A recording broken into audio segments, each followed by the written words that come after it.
So we are a couple days into Task 6 of the OT Master Series. This is probably the longest one that there's been so far. And coming up in less than 2 weeks is my favorite one of the whole thing. Task 7 is going to be cool.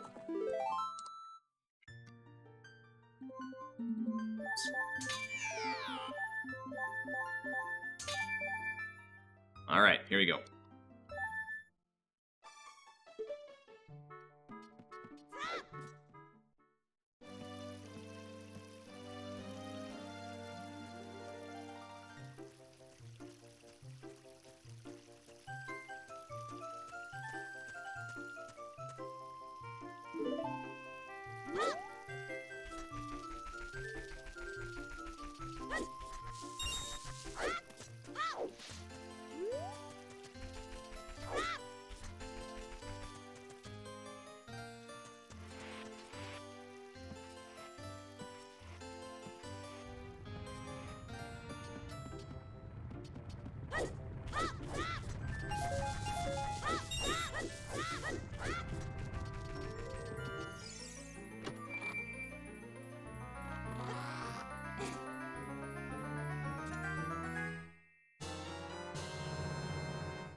Okay, pretty strong start.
All right, great split.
Hey, Lublum, thank you.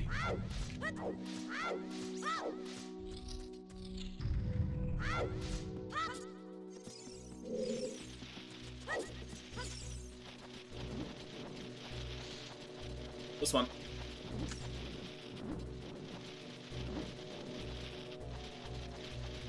I don't know if I needed that right climb, but better to be safe.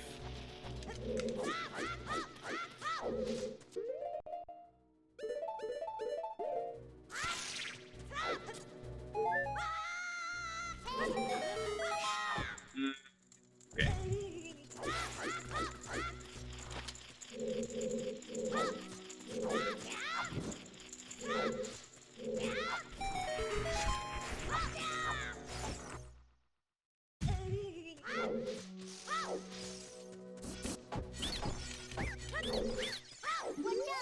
That was very close to failing, but we are in there.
Alright, this is a really strong start.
So I submitted this run to SGDQ,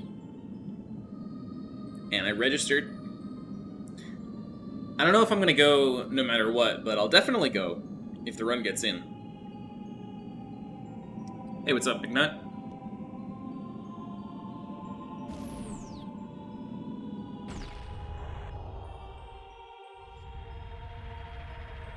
I haven't been to a GDQ in quite a while.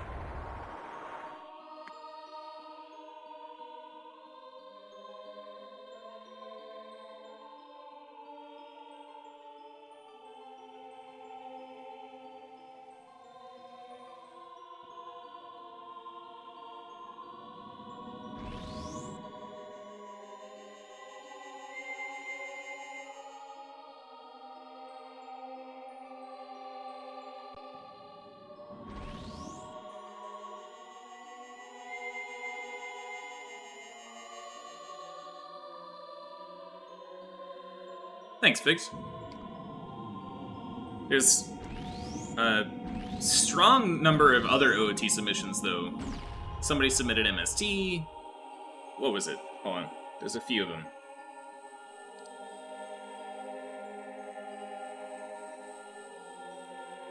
Someone submitted MST, someone submitted Randomizer, someone submitted GSR, and someone submitted 100% no SRM. So there's 5 of us.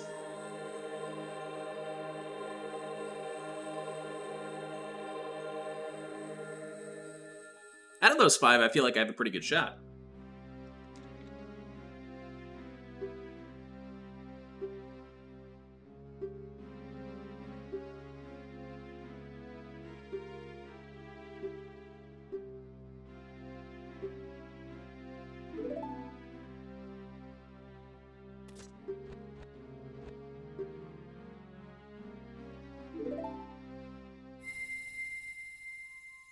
But that's assuming that they pick OOT at all, which they have definitely declined to do in recent years.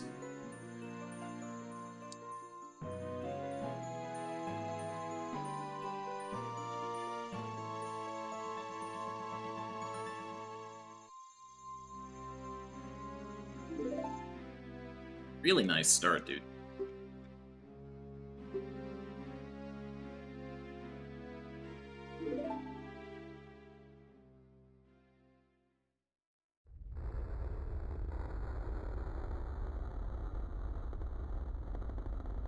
Hey, thanks, Mayu.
Let me set up a metronome for the owl skip.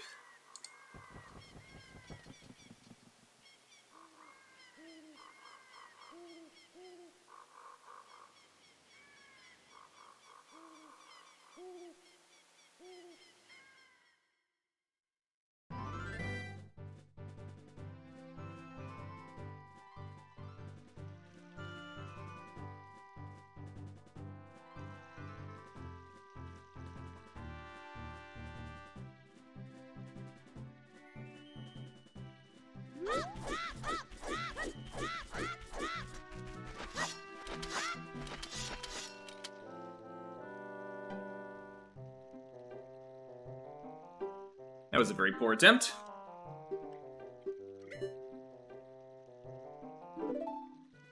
Guess I don't have any rhythm today.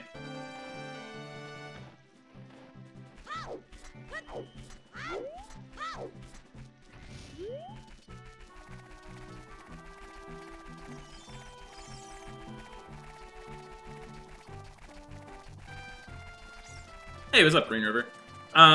So Glitchless, the rules changed a little bit. We now allow going out of bounds. That's the biggest thing.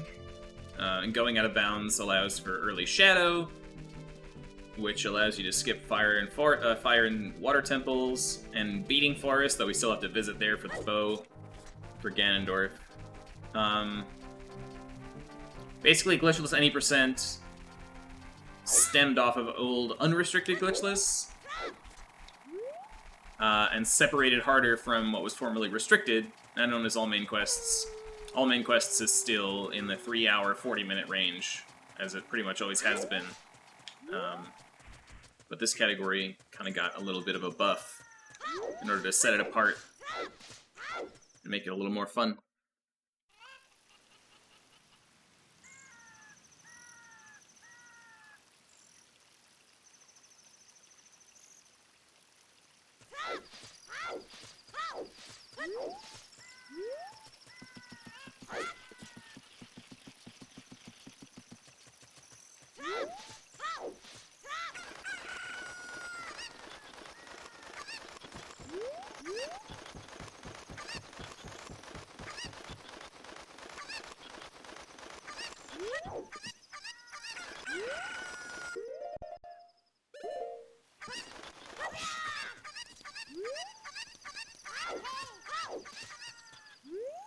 Nice. What's my favorite category? It's a toss-up between this and all dungeons, no SRM.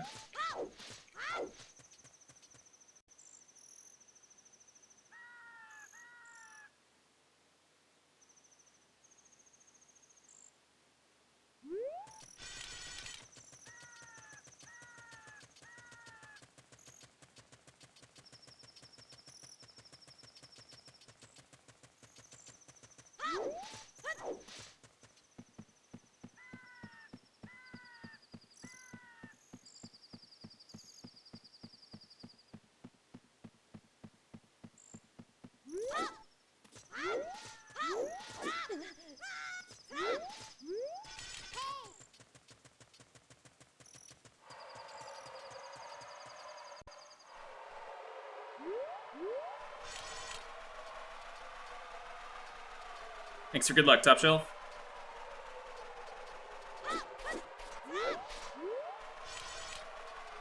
Hey, Hunter. Thank you. Yeah, Out of Bounds makes that trick obviously free, but it also allows you to do it before having bombs, which allows us to come here earlier in the run, which means that the bomb juice from Spirit Temple can be our first explosives, actually. And that's really cool, because having explosives this early allows us to skip the strength requirement to enter DC, which in turn allows us to skip Saria's Song and Goron Bracelet.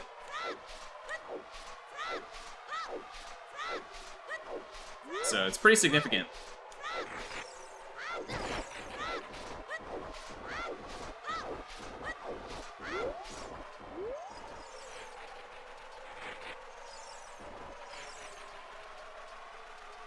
Could I kill every mob without getting hit? I mean, probably. It's not that hard.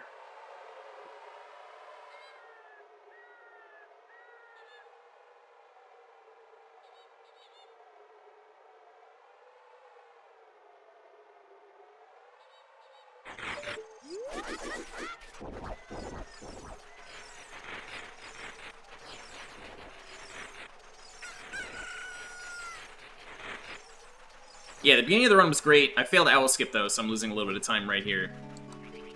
But still a strong opening. To fail Owl Skip and still be ahead is very good.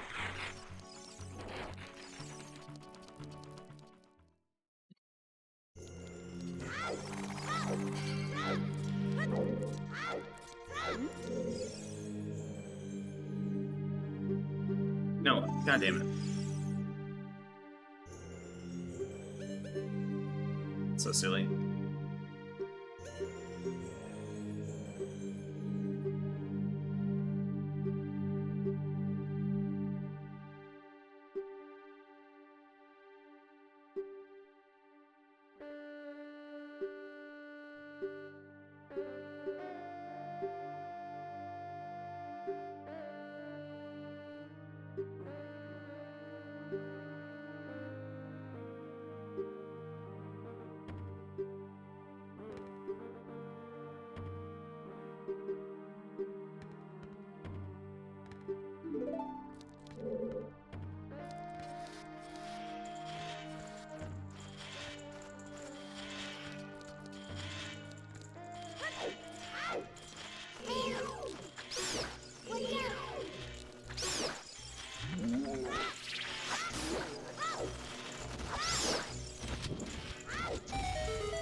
There's a lot of hearts out here. No. Stop bonking.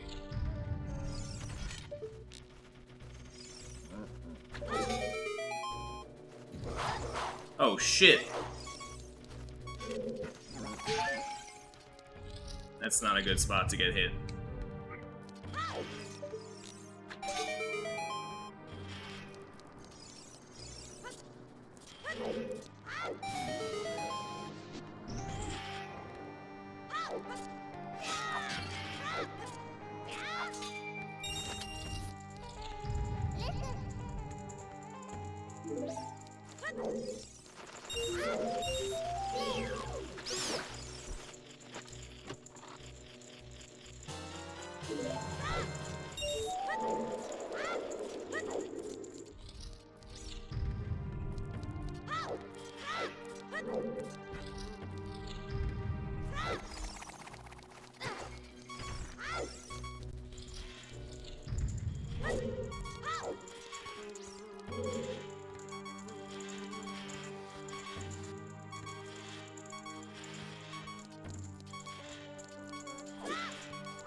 No.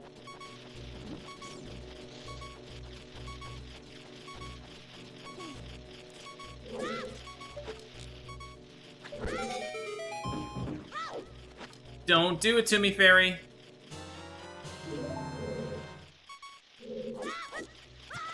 Okay.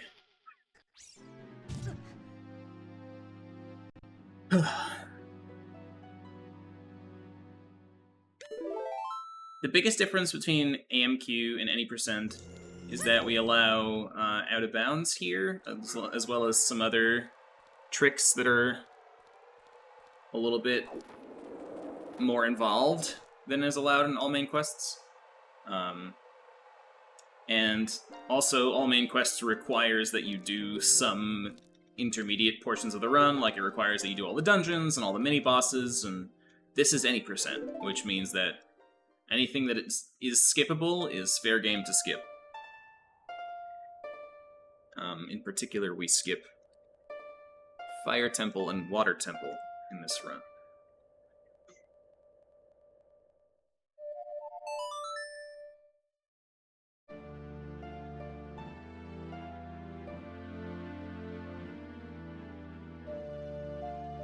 Alright, that was very slow. I'm losing a lot.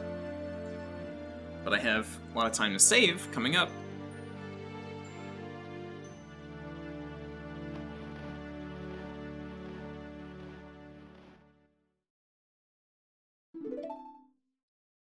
Minus 6.2 to plus 6.2.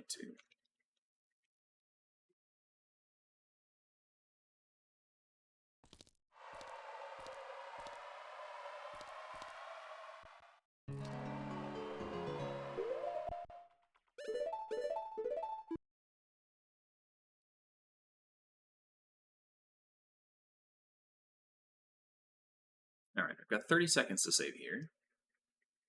So let's have a good split. I don't have to do the owl skip, which is good, because I already failed it. That's the plus side to failing the first owl skip, so it means you don't have to even try with the second one. Because the second one is just the first one, but again.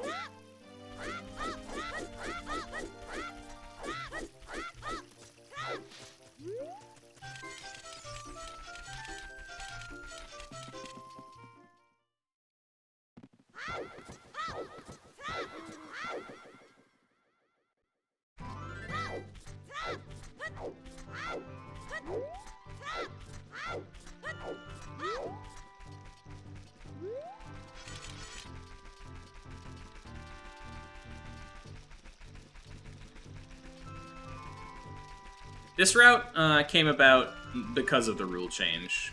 I mean, we were routing it already when we were aware of the potential rule change. Because we wanted to be prepared if the rules actually went through, but... yeah, nobody was running this, really, before the rules happened.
Hey, MK. Thanks for good luck. Yeah, no difference, Jez. You either get it both times or fail it one time. Doesn't matter which time you fail it. It's the same either way.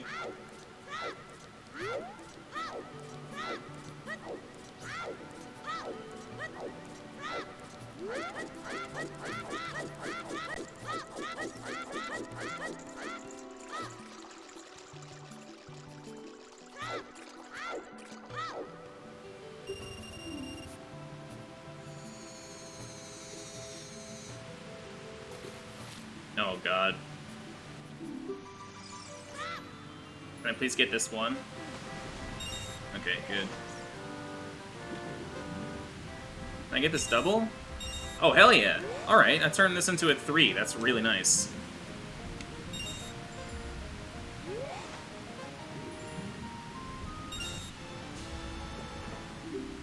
That was like a potential 5-er, so to turn that into a 3 was real good.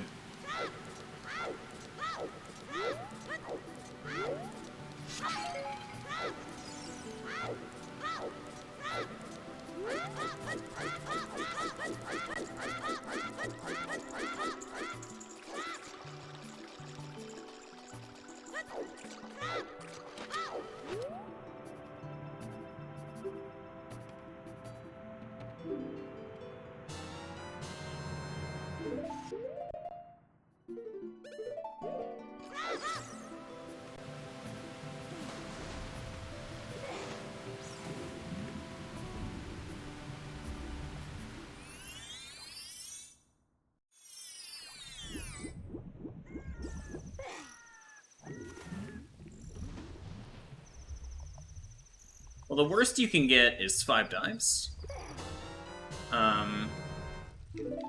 Well, I mean, so we count after the waterfall dive. The waterfall jump doesn't really count, right? That's like dive 0 by our counting, usually. So the worst possible is 4 dives. Waterfall plus 4 more. But of course, you can make it worse than that by being bad. Because it's always possible to get 1 off the waterfall. It's always possible to get 1 off the waterfall, no matter what. So, the worst possible scenario is that the remaining 4 are too spaced out to get any on doubles. And then the best is waterfall plus 1 more. There's no such thing as getting all 5 off the waterfall.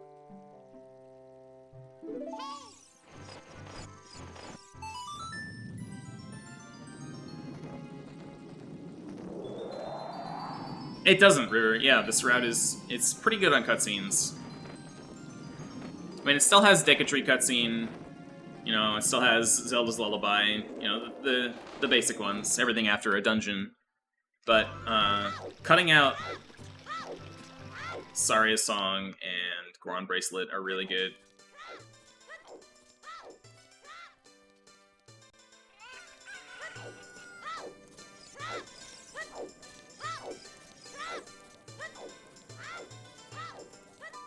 Cutting out the post-Water Temple cutscene is really good. Post-Forest Temple cutscene, those are all really long ones.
Come on, guards.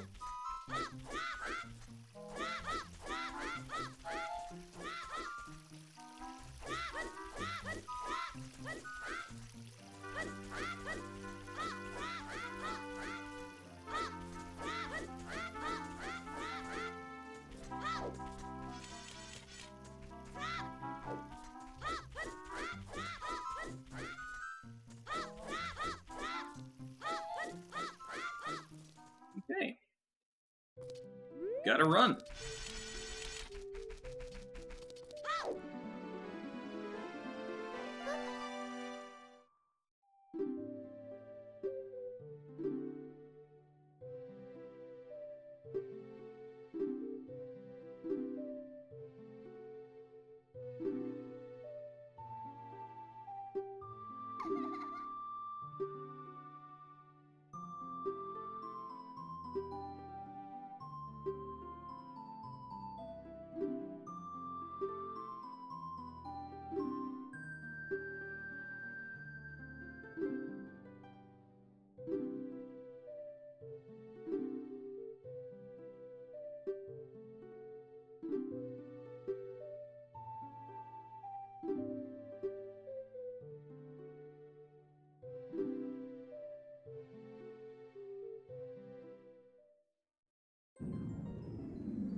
So the top 4 of OMS Task 5 have been determined.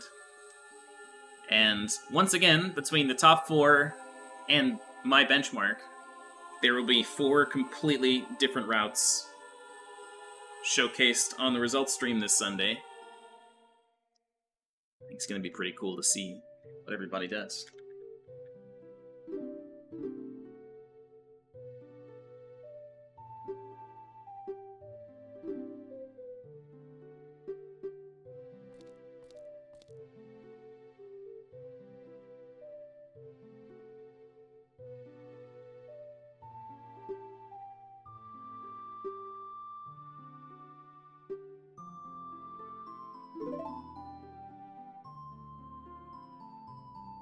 It's going by so fast. Like, I can't believe we're already past the halfway mark of the season. But I think it's good. Because interest is clearly waning. People are starting to get tired of, like, spending so much time grinding these. So, it's good that we're past the halfway mark, I think. I wish I could figure out a way to, like, drum up more runner interest. Because, you know, we had, like, 50 people participate in the first one. And then that dropped off pretty precipitously. There's only like 20 people involved now. It'd be cool if we could get more, but I don't really know what to do. I mean, like, you know, play at your own pace, 2 weeks per task, you can do it whenever you want, money on the line. Like, I don't know how to make it more appealing to people, you know? Like, it's already, like, you don't have to be there at a certain moment at a certain time to, like, play on somebody else's schedule. You just do whatever you want. I don't know. I thought for sure more people would be interested. Maybe that's just because OOT just doesn't have that much interest anymore in general. A little bit sad. Yeah, 10 challenges, Coding Witcher. Hey, Kenny.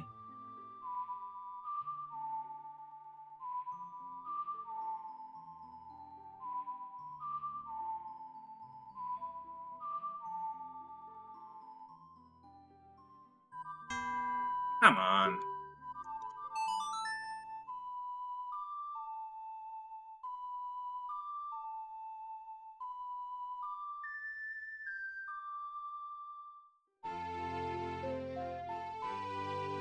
Yeah, but that's true of every competition, Ches, you know? Like, people join competitions to have fun, not necessarily to win. Like, everybody knows who has the chance to win these things, you know? There's like 4 people who could ever possibly win. But that shouldn't stop everybody else from just enjoying being part of it.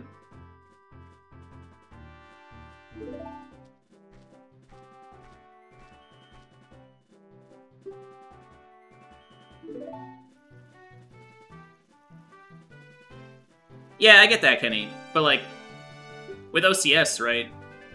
The ones in the past where the races are at a certain time every other Sunday, like, there would definitely always be more people showing up for that one specific moment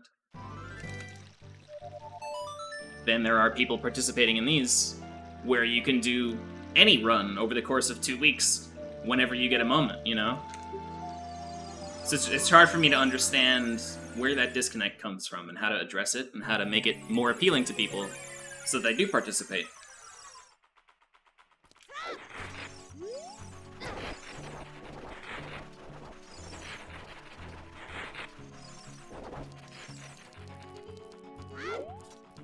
But again, I'm not comparing it to Rando, I'm comparing it to other OOT challenges in the past. Where the only difference is that, like, it's a little bit easier, but you just have to do it, like, on the fly all at once with everybody else in a live race. Like, I guess people just like that format more?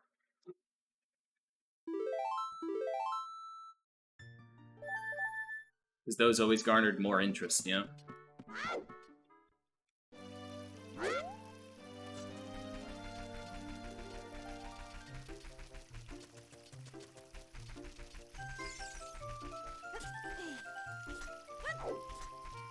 Well, my point, Kenny, is that if you can make time for, like, one thing in 2 weeks,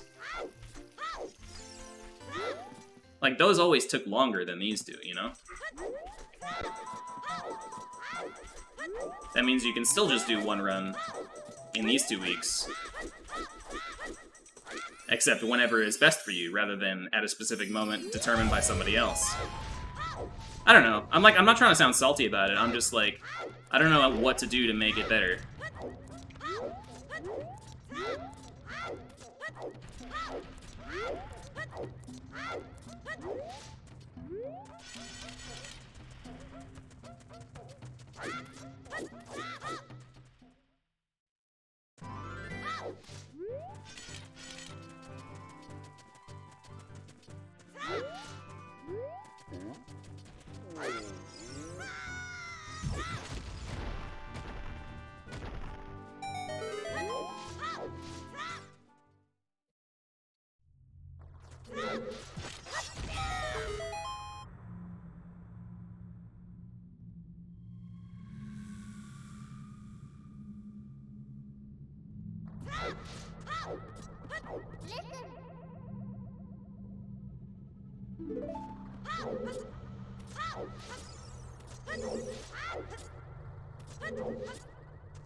Nice.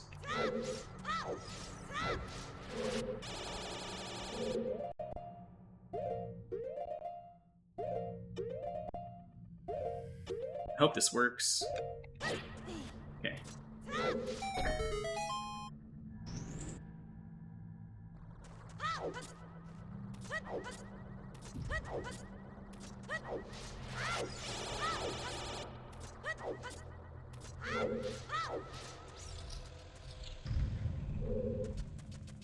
Well, the problem with that, Kenny, is that that assumes that everyone's going to compete at their best all the time. You know, somebody who's very good could sandbag on purpose and be the top of the lower bracket if there's, like, a separate prize. You know, someone who's, like, good enough for 5th place but knows they're not good enough for 1st place could easily just, like, play a little bit worse than they think they can. And dominate all the players below them. So they would need to be, like, definite seeding beforehand. But that's, like, not something I want to do.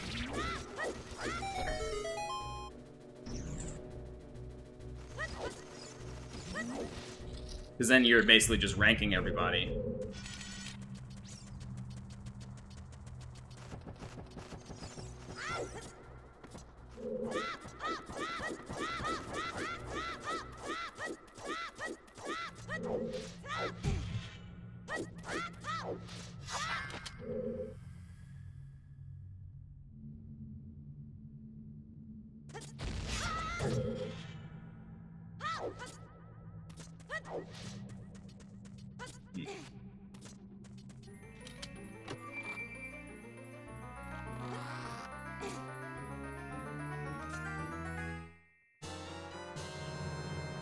Hey, SDN. Thanks for good luck.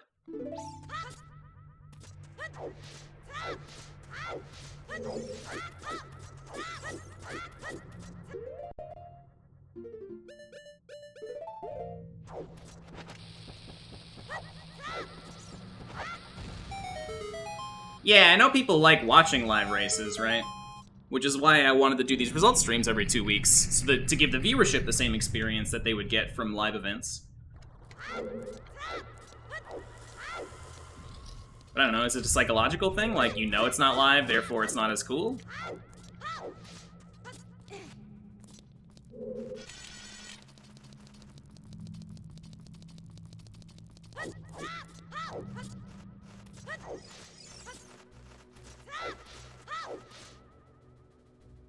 Hello?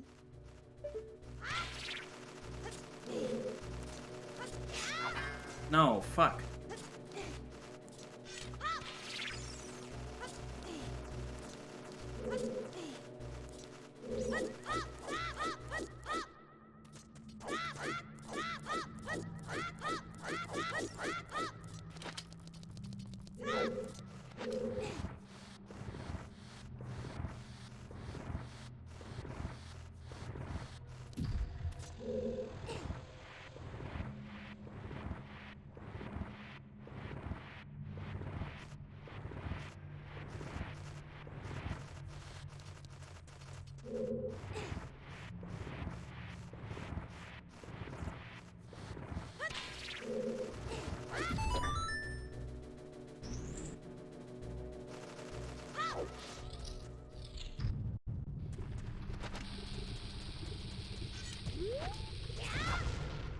Cool.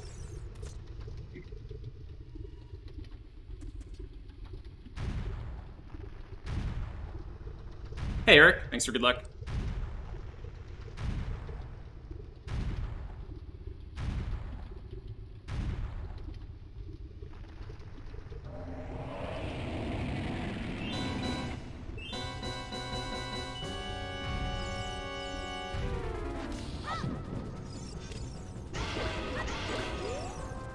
I don't know, I feel like these are all things that would make it more appealing to viewers, but my whole thing is how to make it more appealing to the runners, right? Like, all the people participating in this are speedrunners, who, by definition,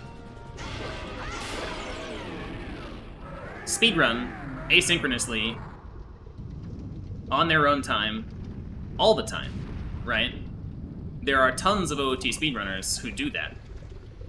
So how can I appeal this thing, which is just, you know, custom speedruns, but for money and fun, but otherwise the same as they usually do. Like, events are not... Special events like OCS, where everybody's racing live, are not the norm for speedrunners, usually, right? So, like, how do I take the zeal that people have for speedrunning normally and apply it to this, which is also just speedrunning normally, but in a special event?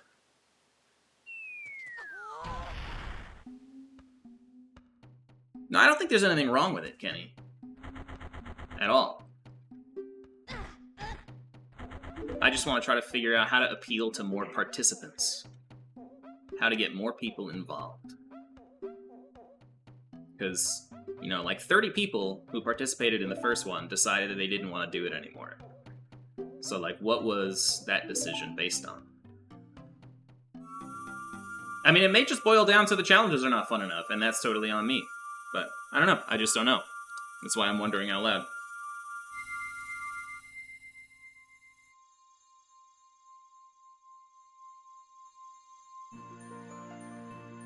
The time limit? I get that. But any longer than 2 weeks, then it would be, like, too long, you know? So, like, I chose 2 weeks for what I felt like was a decent time period so people could, you know, have at least a little bit of time to route and a little bit of time to do runs. Like, if you can spare 2 days in those 2 weeks, then maybe, you know, you can at least just get a run in, even if it's not very good. I think the problem is speedrunners are perfectionists, and they'd rather not participate at all than submit something that they think is bad. Which is, like, a big problem. I think honestly, that's the crux of it. There's a lot of people who could participate, but they think that the small amount of time that they could spend on it is just not good enough.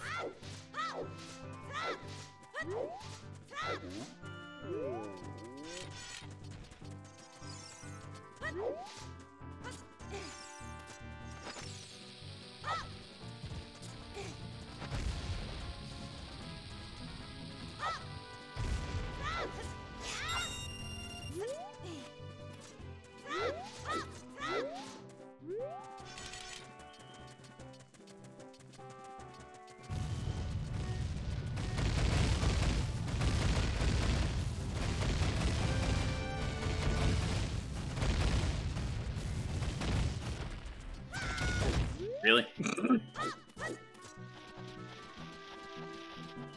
Turn right. No. Alright, go away now.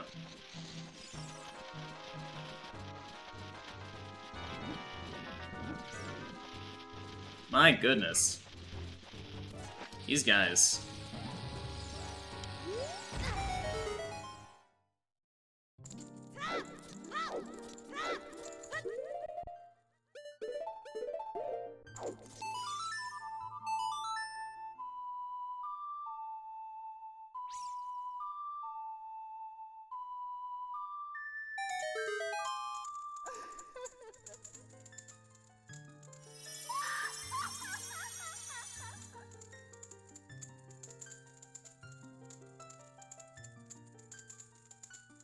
Couldn't get around for task 3 and it killed your motivation. Yeah, that makes sense.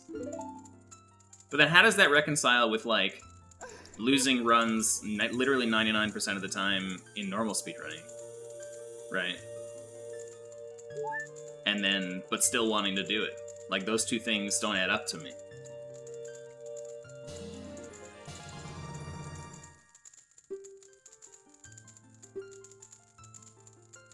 No time limit. Fair.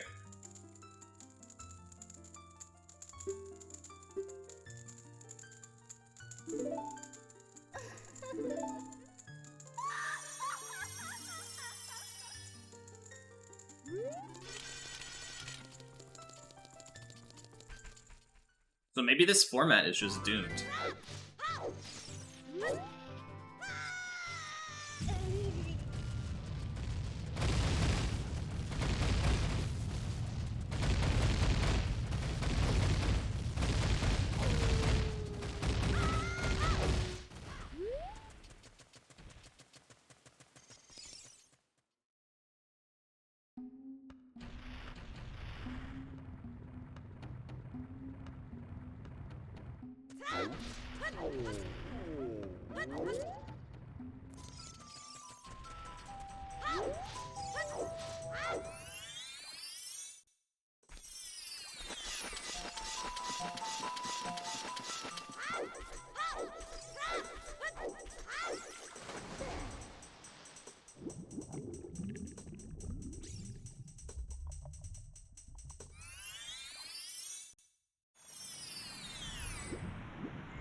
Maybe like 4 challenges throughout the year. I was actually thinking that. I was thinking about maybe transitioning OMS into like a bi-monthly thing with prize money for each individual task. Because I don't think I have the energy to do another one of these. Especially if the turnout's like this. You know, if this had been like an overwhelming success, I would probably do it again. But, you know, the people that are participating are having a lot of fun, and I'm really proud of that. But just based on the scale of participation, I don't think I would do it again. But maybe the format could be good. Because, like, what I want to do in general, right, is like try to revive OOT a little bit. Because it's a game that I love. And it's a game that lots of people have loved in a speedrunning capacity over the years. But it is dwindling, and it has been dwindling for a long time, and I have a lot of theories as to why that is, and I've talked about them a lot on this stream. But really, I just want more people to play the game, right? And I think that adjacency and existence of randomizer definitely hurts us, because it's such a low barrier to entry that pretty much everybody who wants to play OOT in a new and different way in 2023 will turn to randomizer first, right? Very few people will choose speedrunning first. So I want to, like, drum up some way to drive community interest in speedrunning this game.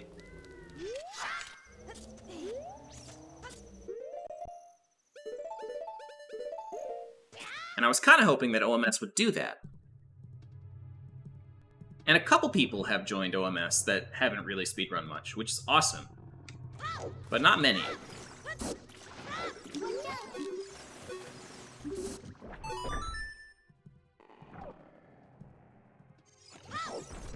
Isn't prize support the biggest motivation? I mean, there's $1,600 on the line for OMS here, right? So, like, that doesn't really track.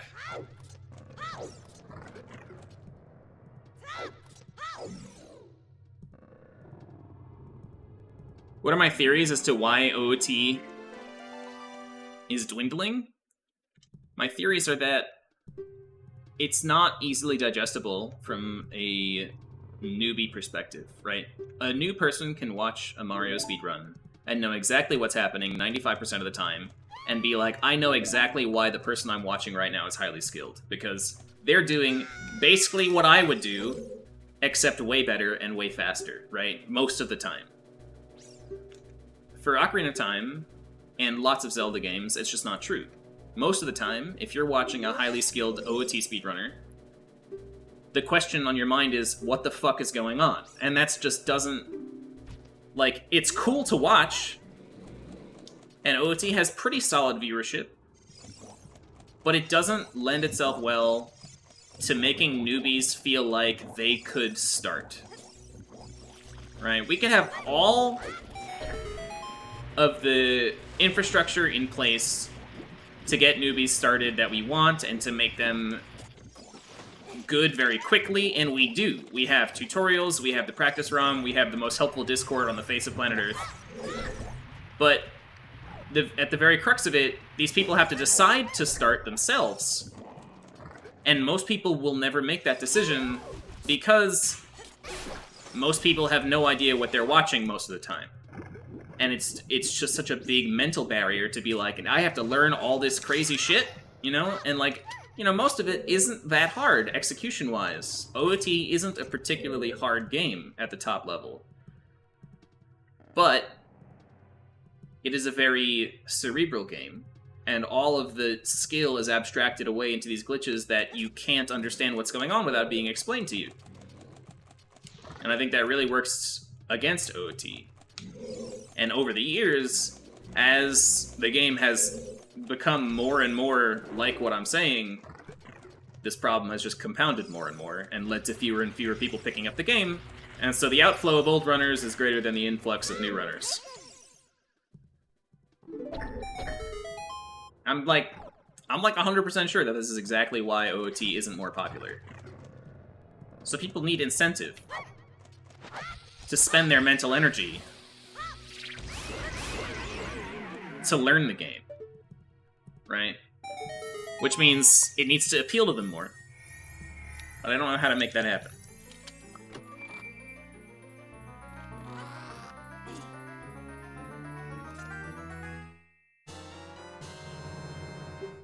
Bite-sized challenges? Yeah, I used to make those quite a bit. I have a bunch of challenges, a bunch of puzzles. Some of them were geared specifically towards newbies. But maybe now that maybe I have a little bit larger reach than I used to have, maybe that could be good.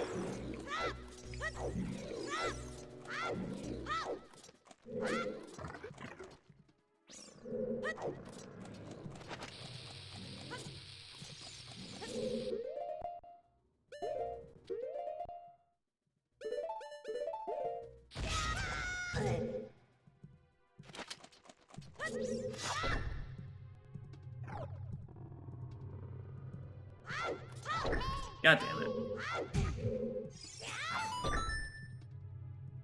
Oh, I got that angled roll.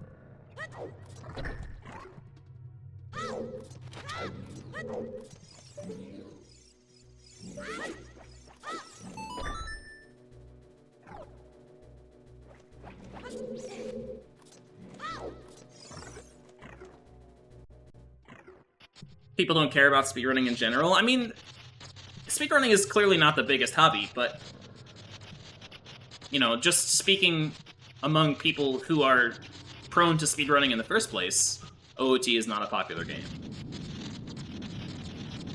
And not only is it not popular, but it's been declining for years.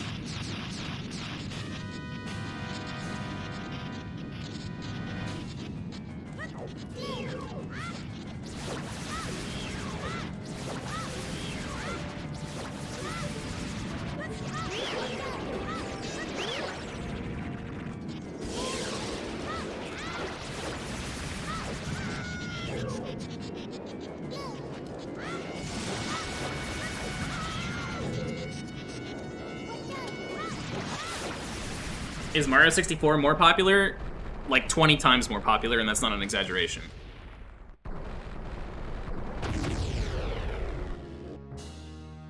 OT Twister. What's up, hey Bob? And hey Debrari, thanks for good luck.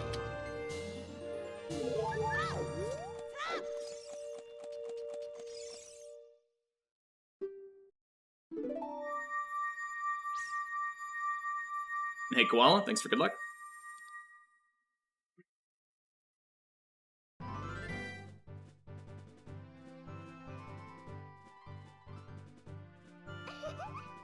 Yeah, getting big names involved would be cool.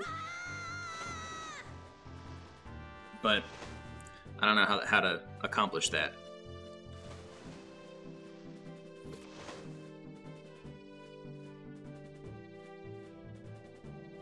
This is a flawed metric in a lot of ways, Silent Kenny, but if you look at speedrun.com, the main games directory, it shows a list of active players, which is just the number of players who've submitted a PB within some time threshold from now. And OT is at like 26 right now, and SM64 is at like 300 something or whatever. Like, yo, Chris, thanks very much for the raid.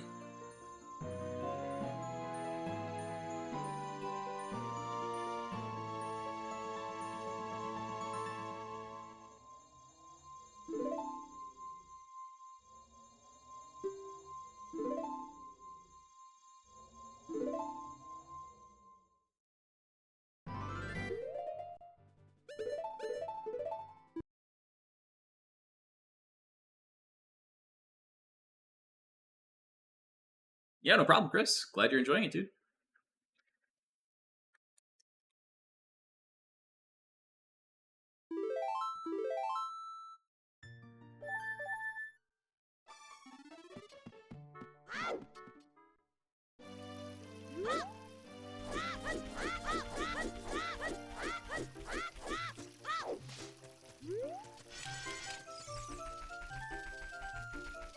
Yeah, and you know, that 28 is not a great measure of how many active speedrunners there are, of course, because that just tracks how many speedrunners have PB'd and submitted to speedrun.com, therefore, in that time. But, you know, whatever fraction of actual OT players that 28 is, it's going to be a similar fraction across all games. So however flawed that metric is for determining activity, it's equally flawed across all games, so you can pretty accurately compare those numbers across two different games and say that's about how different the popularity is.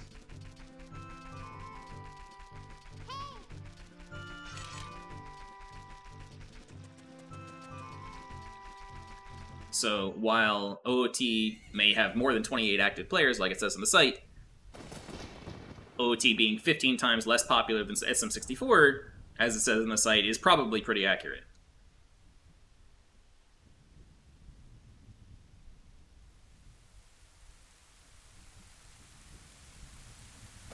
Yo, Conway, thank you.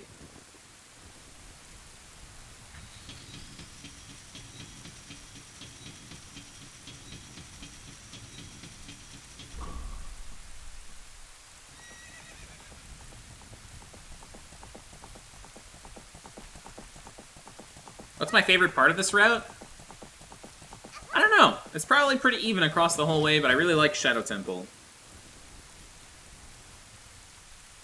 The better the viewer experience, the more viewers, and the more viewers, the more people start playing the game. Yeah, that brand new people, I agree, Smarty Pants. I think making the game more popular to viewership can definitely bring in more new speedrunners. But with OMS, like, it wasn't really marketed so much to new speedrunners as existing ones. And even those, I'm getting like a fraction of the participation that other events would get.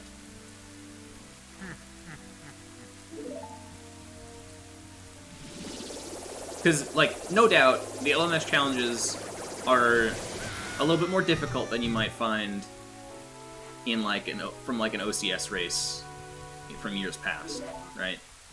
And that's because you can justify the difficulty by giving people 2 weeks rather than do this run right now off the top of your head, you know? But it seems like that difficulty has really turned people off.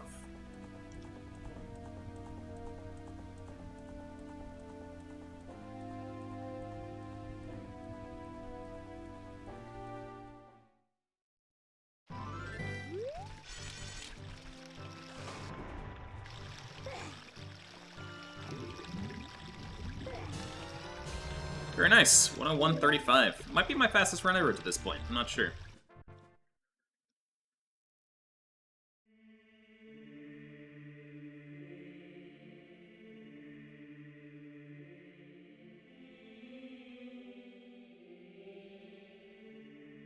Only 5 times more popular than Oregon Trail. Amazing. There are a lot of games on speedrun.com. There are all the games on speedrun.com.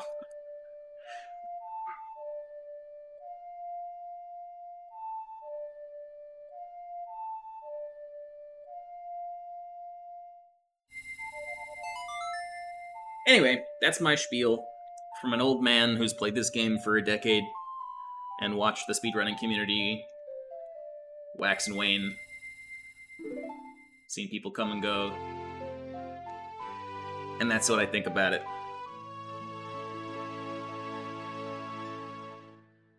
The thing about SRM and Ace is that, like, there's no real reason for them to have hurt OT, because all it did was add categories, right? It didn't change any of the existing ones.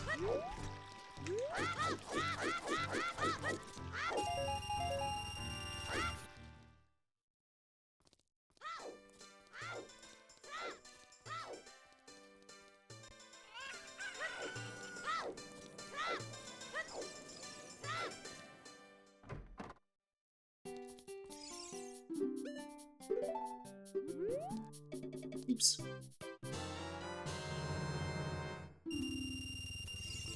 It killed any percent? Yeah, but the route still exists in the form of defeat Ganon, right? People still compete. But just because it's not the fastest way to play anymore, people don't care anymore, I guess.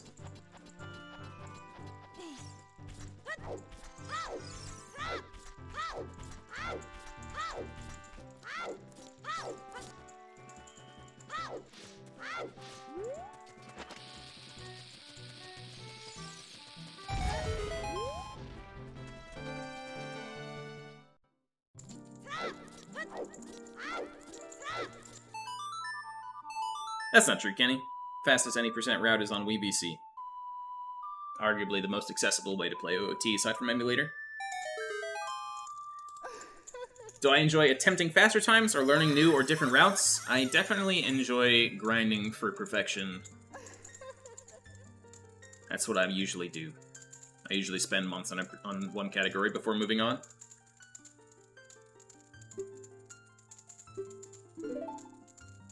It made the game even more confusing to watch. I would agree with you, except for the fact that basically nobody does SRM speedruns, right? Like, very few people do them. But, I mean, I guess at the beginning that wasn't true. A lot of people were doing SRM runs when it was first found, and it was new and it was exciting, and maybe that just turned off half the viewer base and then everybody left. I don't know.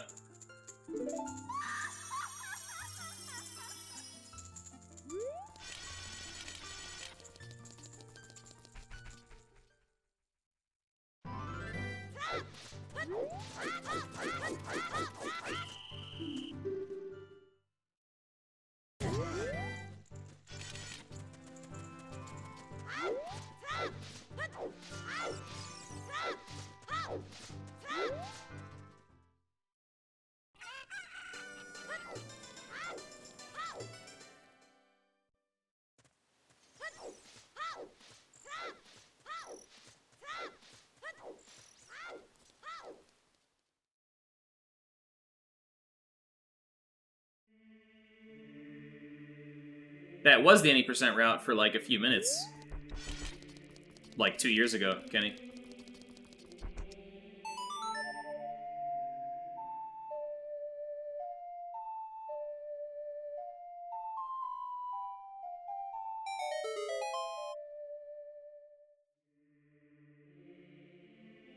If I had to go on a date with one of the OOT bosses, which one would I take and where would I go for dinner?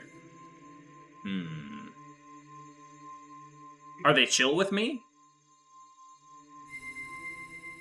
Or are they trying to kill me?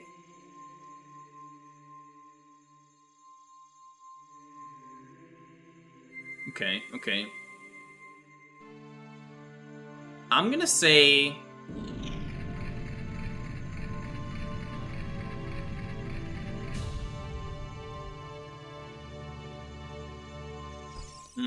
This is a good question. I mean, I gotta choose Volvagia, right? Ride a dragon around?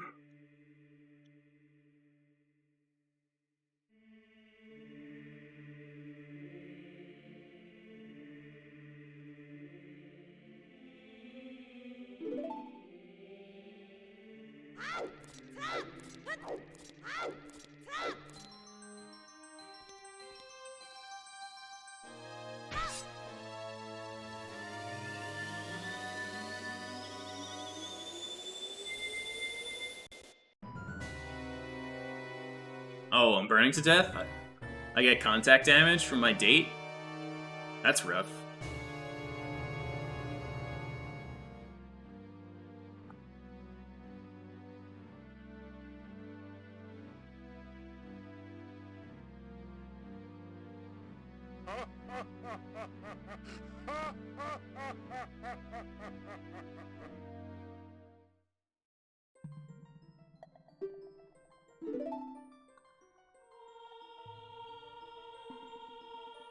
As for where I'd take Volvagia, probably the Goron all-you-can-eat buffet, because, you know, gotta do what she likes best.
Alright, so I'm 33 seconds ahead, right? I have a minute to save in Shadow Temple. And then the rest of the run, I have, like, no time to save at all. So we're in a pretty decent position right now. If I can save a bunch of time in Shadow Temple and then be, like, over a minute ahead, then all I gotta do is just not fuck up.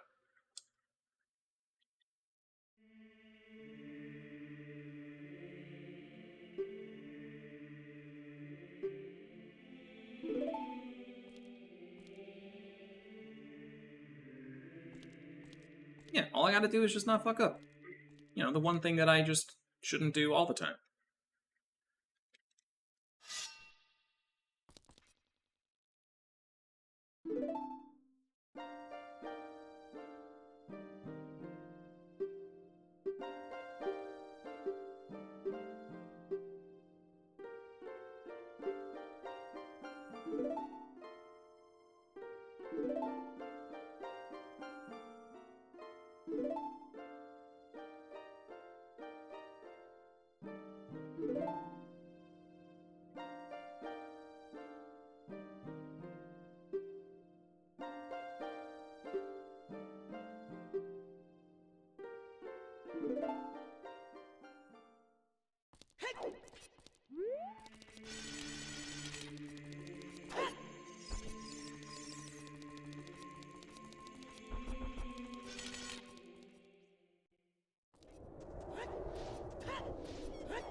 Yeah, I'm the world record holder. Just trying to improve my own record now.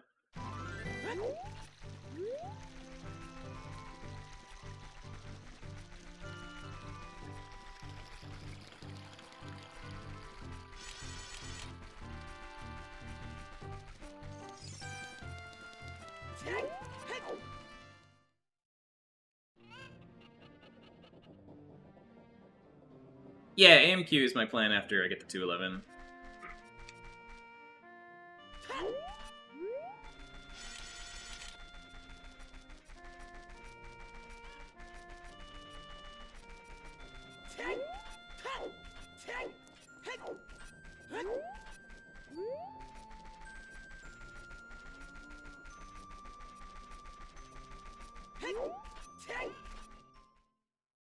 AMQ is a different glitchless category. It stands for all main quests. It's the next step up between any percent and 100%. It forces you to do all the dungeons, all the mini-bosses. It's like an intermediate amount of the game, rather than just beat the game or do all of it.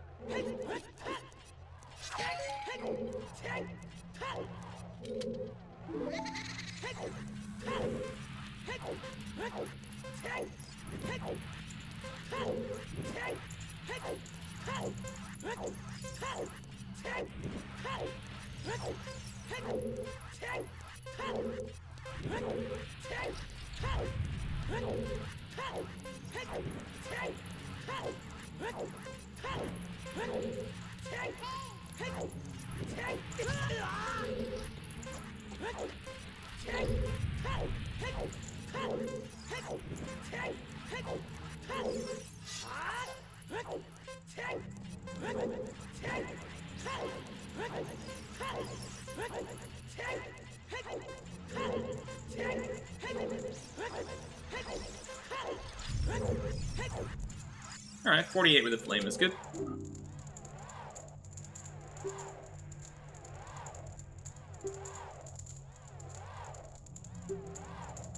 Mini-boss is defined by the mini-boss music. All mini-bosses have the same music theme.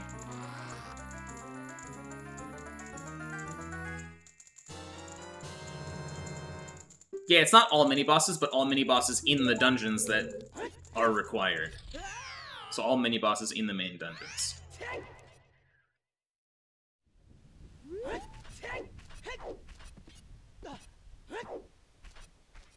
God.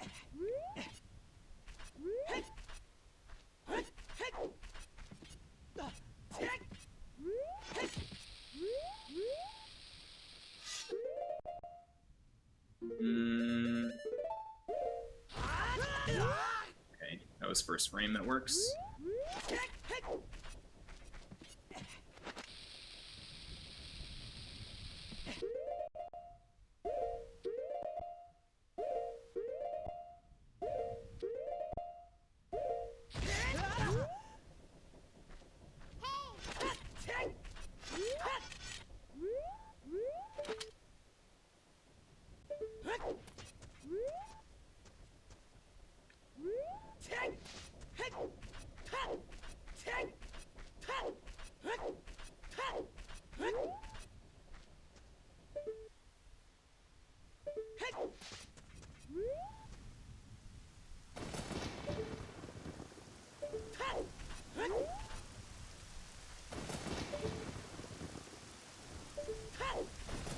Crap, now it's raining, it's all wet up here.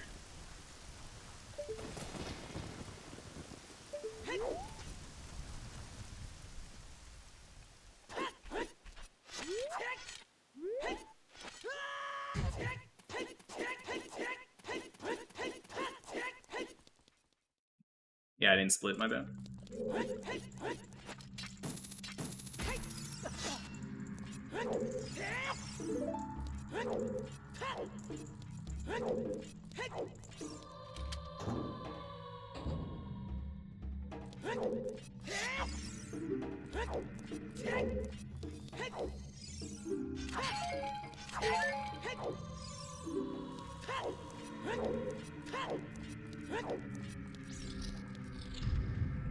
How is jumping through a wall not a glitch?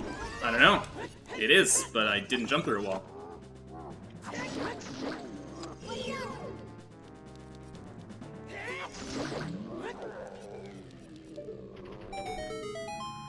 What's up, Zaylu? Thanks for good luck.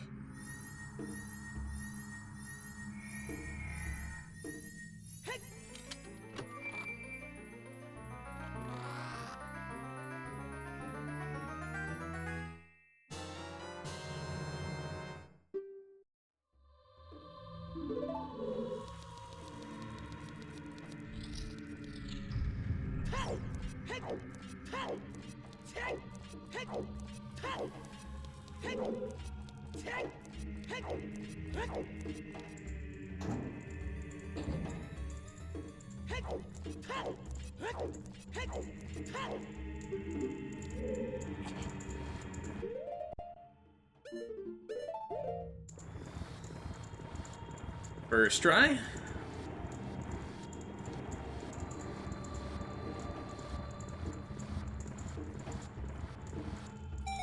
Nice.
I don't know what the hardest dungeon is, but I know Jabu is the softest. Fantastic. I love it.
Okay.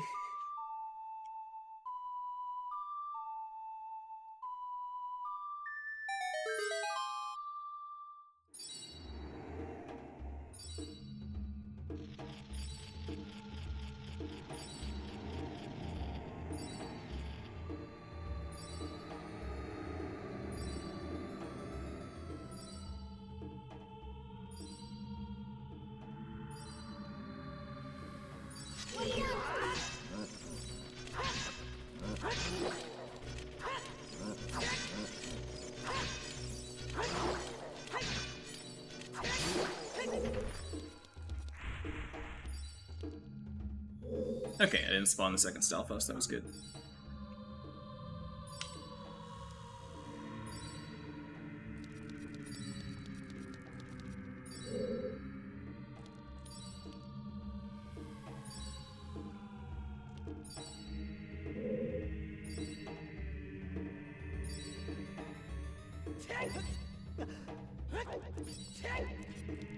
If you stand all the way on the very side of the ship, you miss the trigger for the second Stalfos, so you just have to defeat the first one early enough that it's safe to do so.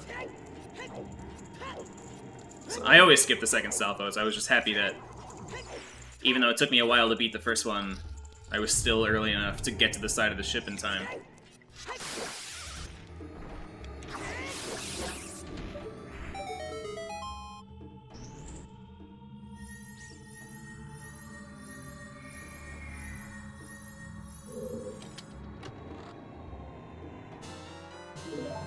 Not to scare you, Chris, but they can still get you back there if they're lucky and you're not. And if they do, you're getting damage boosted off the back. It's very unfortunate when it happens. It's rare though, so don't let it stop you from using that strat. But basically, like, if they're both trying to, like, be in the same spot, they can sort of push each other up the slope a little bit. Just enough to get you. Because they only barely miss in the first place. So if one of them nudges the other one, it's game over.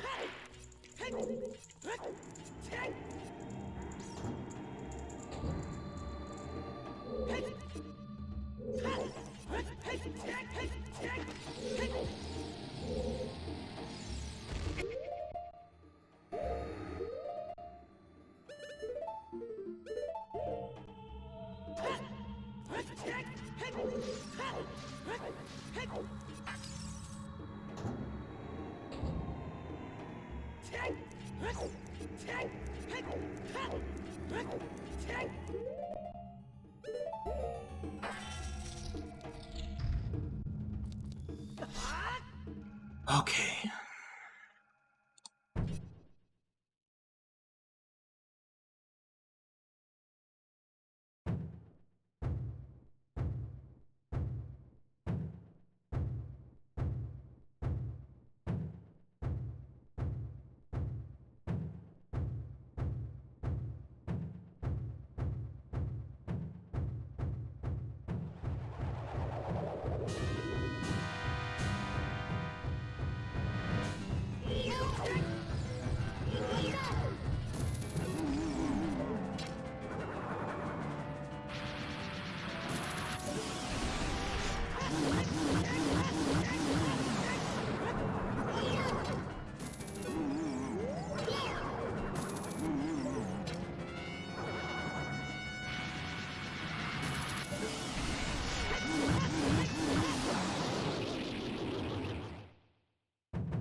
Alright, whatever.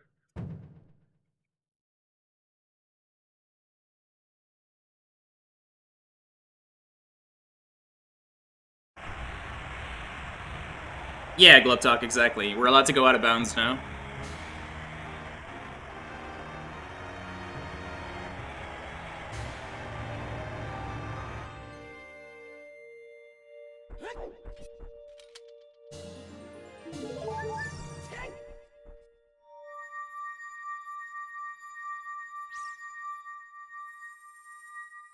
Alright, I will definitely save some time.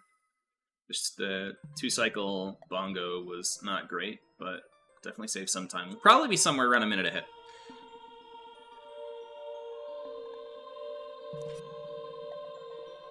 Alright, I'm gonna stretch. I'm gonna get comfy. We got 40 minutes to go, and I want those 40 minutes to be amazing. Where does going out of bounds save the most? You can get up onto the seam of the graveyard and get to Shadow Temple early, which is why I'm at Shadow Temple here at an hour and a half in. And getting to Shadow Temple early means you don't need to get Nocturne of Shadow, which means you don't need to beat Forest, Fire, and Water Temples. So Fire and Water, we skip entirely. And Forest Temple, we go there just for the bow, so we can shoot a light arrow at Ganondorf. What's up, Wizard Boats? Where are we in the main quest? This speedrun will not follow the natural game progression, as most speedruns don't. But I've just beaten Shadow Temple, got Spirit to go, and then we're gonna go beat Ganon.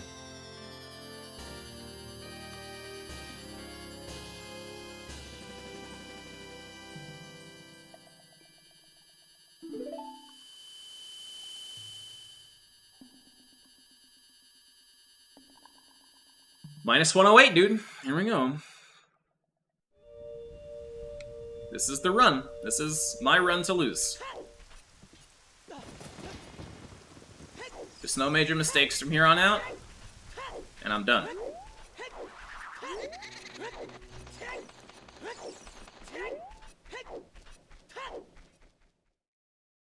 Yeah, exactly, Gluptalk. And it's no longer called Glitchless Restricted, though. It's called Glitchless All Main Quests now.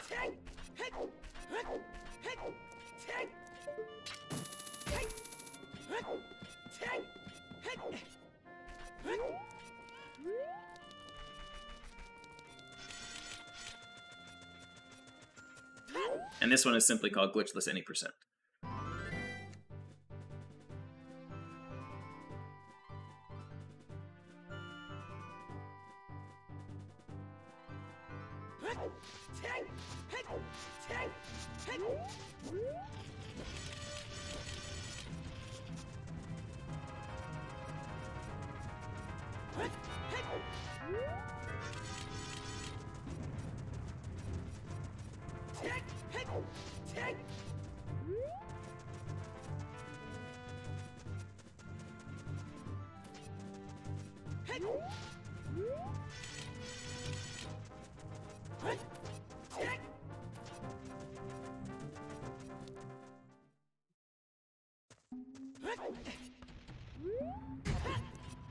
Yeah, it was a good addition for sure, Gluptalk. Basically, just like as long as you can get there without glitches, it's allowed.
Hey, dude. The scariest trick remaining in the run is right now.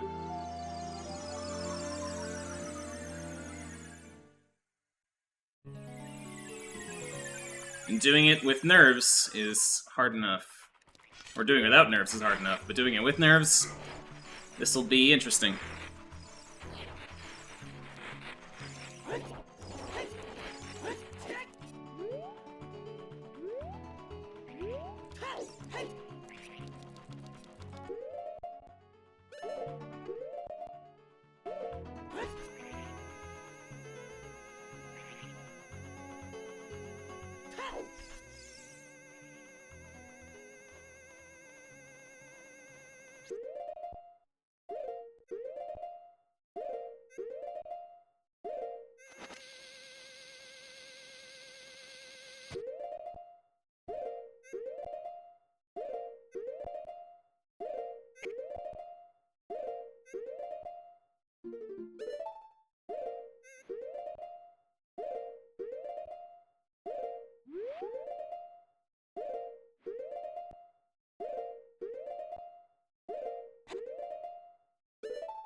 Okay.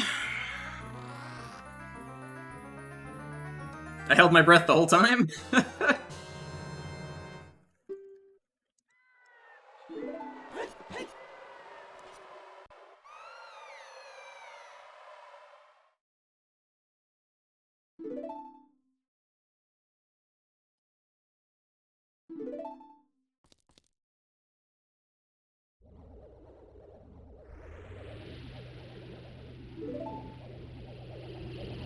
This trick is only half over, though.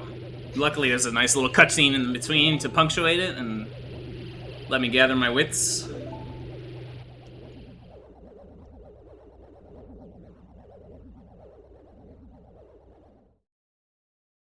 Did I develop these strategies and tricks? Some of them, yeah. A lot of them are a big community effort, but I definitely had a hand in a lot of them.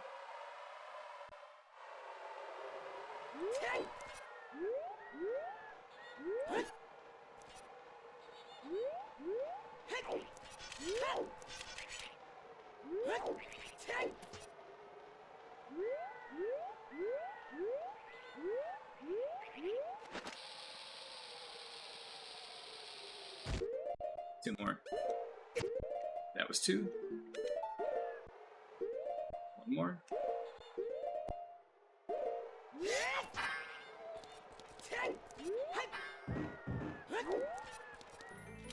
All right, I didn't lose a whole lot. That's great.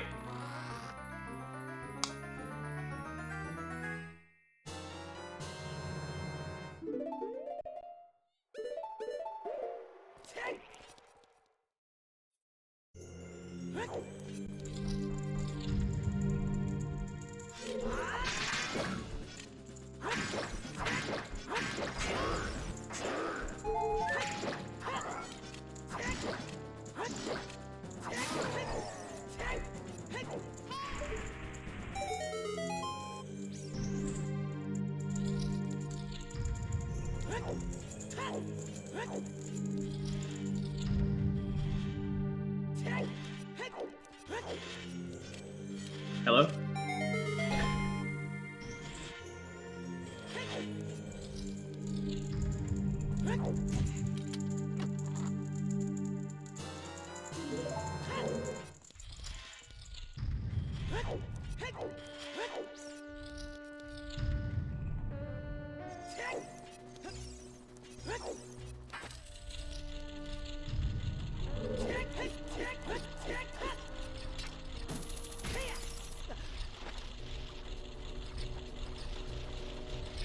Alright, didn't have to bother with the Skulltula looking at me, that's nice.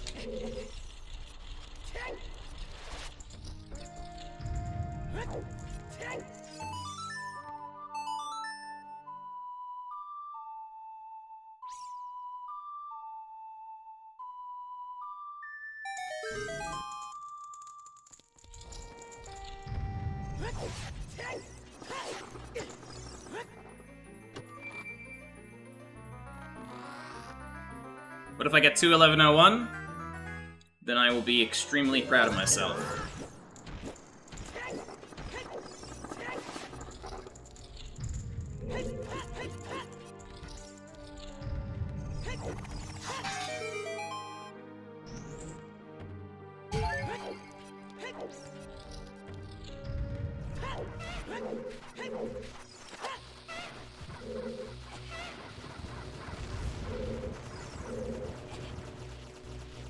Hello?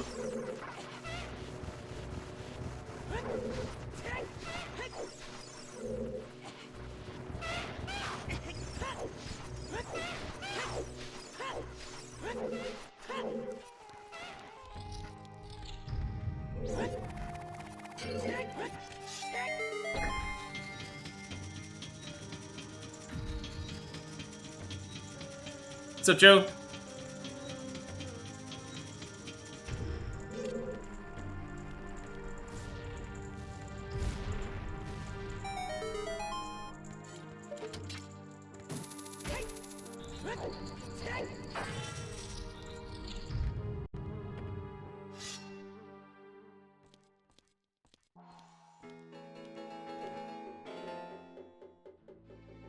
Like, 210 isn't even on my radar. Like, if I get 210, holy shit, that's amazing. If not, I do not care at all. Like, it's so far above what I thought I was capable of that, like, it doesn't matter to me. It's very fortunate that long shot isn't required there. Yeah, it totally could have been. And they would have been justified to make it so. But long shot has pretty much no uses outside Water Temple. It's weird.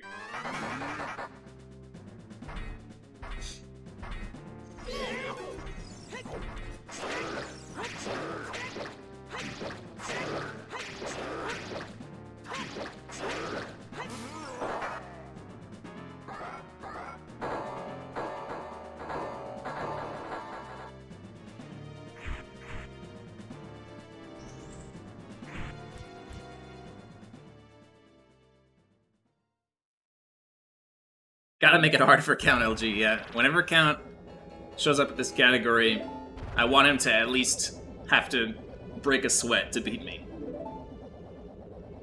Maybe not a very big sweat, but, you know, a droplet or two.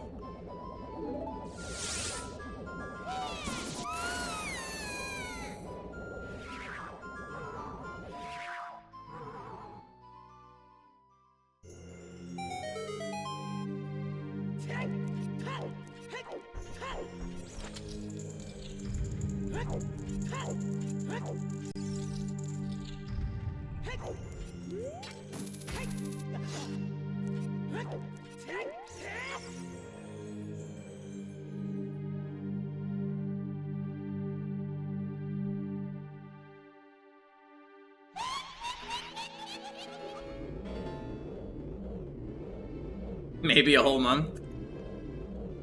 The goal is to make it just hard enough that, like, he actually has to enjoy running this category in order to beat me, right? He won't just, like, try it for a couple of weeks and just beat me because he's that good.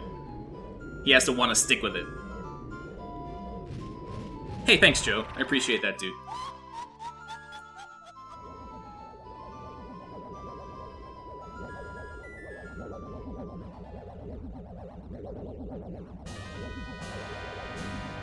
Alright, Twinarova. Be nice to me.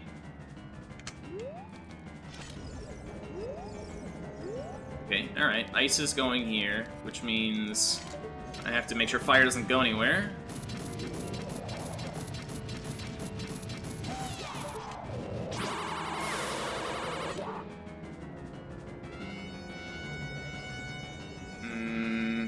Alright, fire's gonna shoot, ice is gonna come towards her.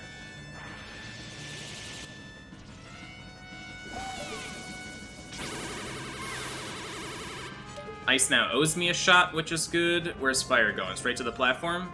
No. Okay. Fire owes me a shot too now. That's good as well.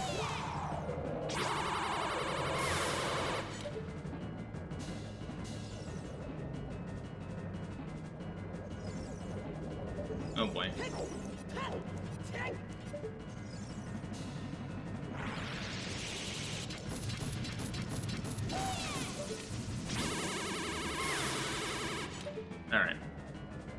Not very good.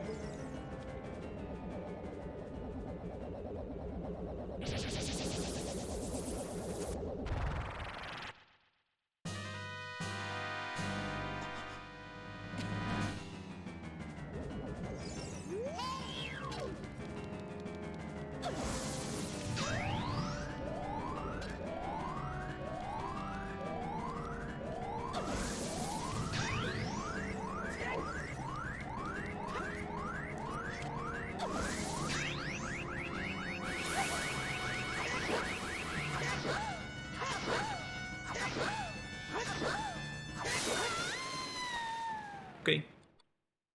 Take that. Wasn't great. But, I don't know. I'll probably go even on this split. I don't think I'm going to lose very much time, if any at all.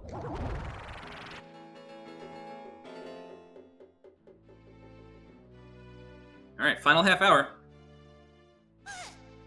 All we got is Forest Temple and then Ganon's Castle. That's it.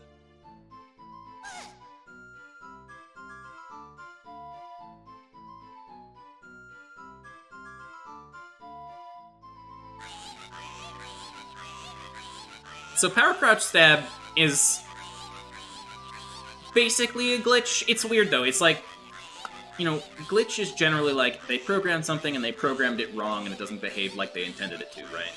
Power Crouch Stab is a little bit different. It's like they just forgot to give stabs their own damage value, right? And so the default behavior is just to use whatever the last one was. So it's like glitch by omission rather than mistake, you know? Like, it's a mistake that they left it out, but they didn't do anything wrong. They didn't write the code wrong. They just forgot. It's a weird one. But, like, it basically is a glitch for that reason. But the problem is that, like, it's just how stabbing works. Like, it's just a sword attack, right? Like, there's no such thing as a... Like, Power Crouch Stab equals stab. There's no such thing as a stab that doesn't take on the damage value of your last attack. So, it's just kind of like, you have to either just ban the act of stabbing your sword. You're not allowed to use that attack at all. Or just say, like, hey, it's a feature, that's how it works. And we chose the latter.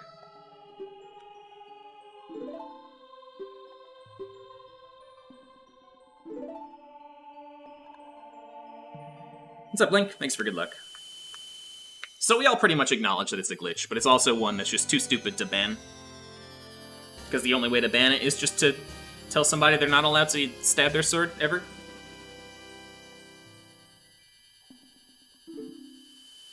Saved time. Wow. Okay. This is it, dude. This is the run.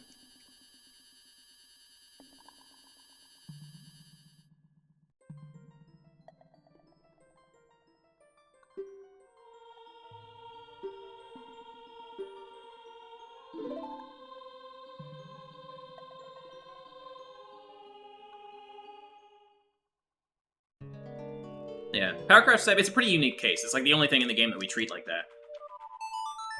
There's no other things in Glitchless that are like, yeah, we know that's a glitch, but it's allowed anyway for XYZ reasons. Stabbing is pretty much the only one, and it's a pretty good reason, I think.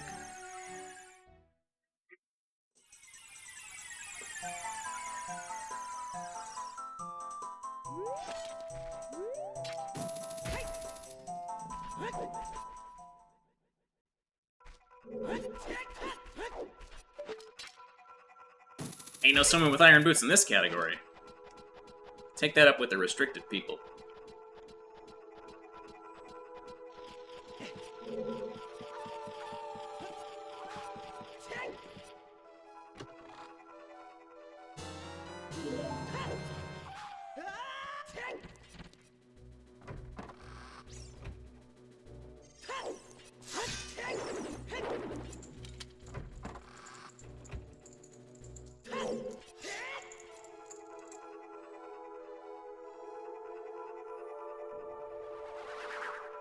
You absolutely can accidentally get ISG. All you have to do is just stab a pot that has contents you haven't picked up before. And the ability to do it by accident doesn't say whether it's a glitch or not, it just says how easy it is to do that glitch. So it's not very good reasoning. Swimming with iron boots is definitely a glitch, and should be banned. Even though it's very minor.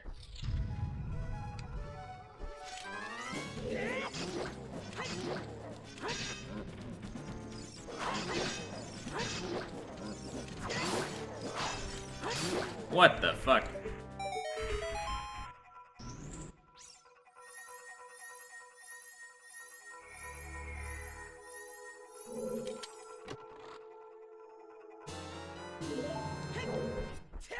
Get in there.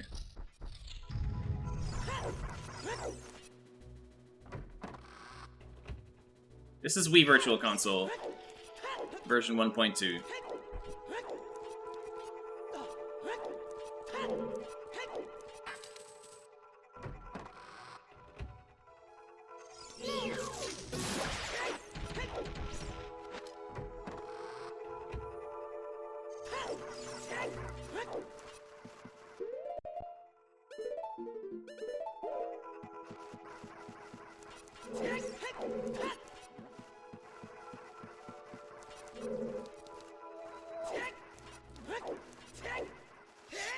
Oh god, I thought I missed.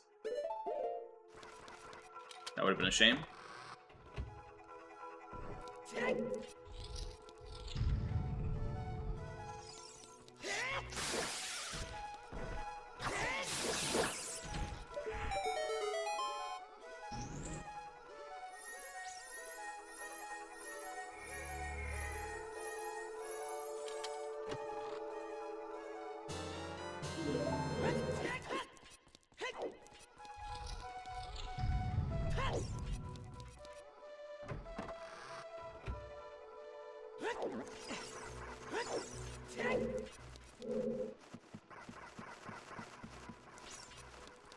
Hey, Haptic, thanks for the raid, dude. Welcome, guys, to a very good run.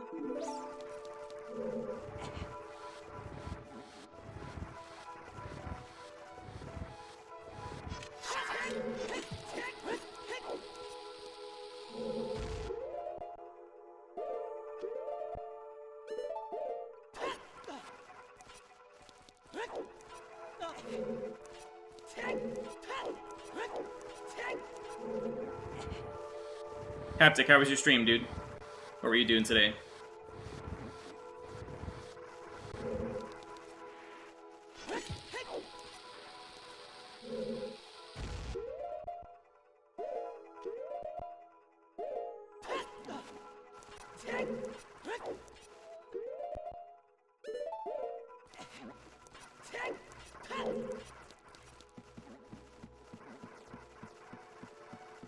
Glitchless Learning, nice, dude. Exciting. You enjoying it so far?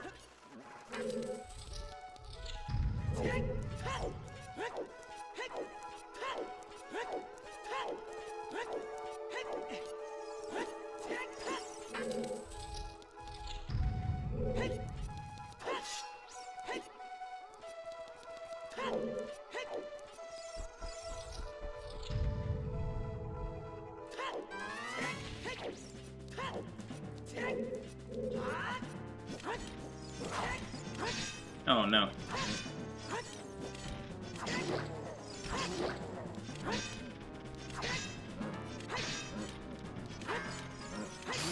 My goodness, that sucked.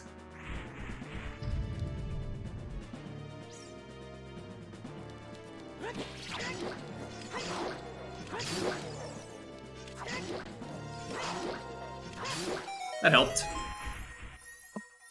Alright, I'm running against a gold split here, and I'm losing about 8 seconds, 9 seconds. Not the worst. Hey Smash, thanks for good luck.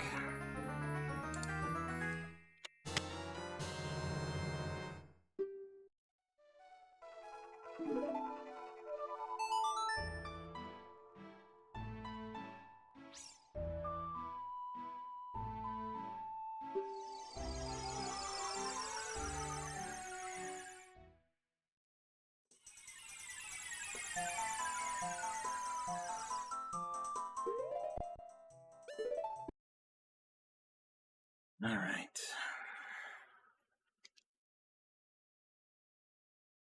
Damn, dude. We're really here. We're down to it. Ganon's Castle on low to 11 pace.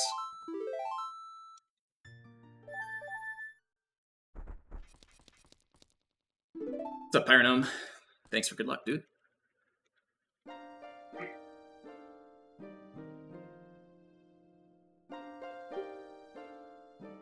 I really hope this run finishes, man. I really hope it does. I'll be so happy.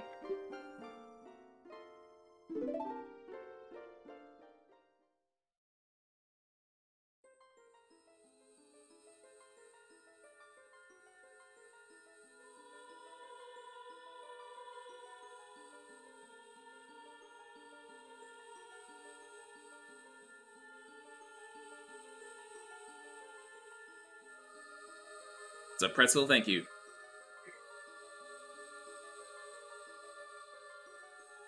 Yeah, we definitely have a cushion. Like, the only thing that can end this run is catastrophic failure. What's next after I finish this run? I go upstairs and have some brownies. But as for what I'll be working on speedrunning-wise, Glitchless all main quests. What's up, Fireflower? Thanks for good luck.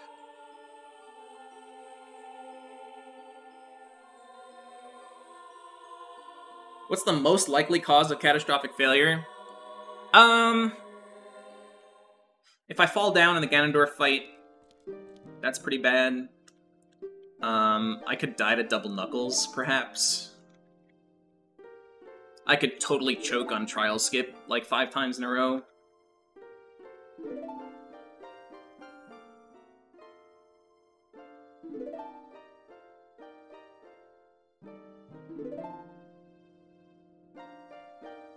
There are still things that can happen, but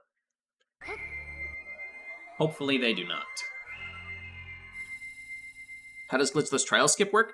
So there's a loading zone that you can reach outside of the barrier.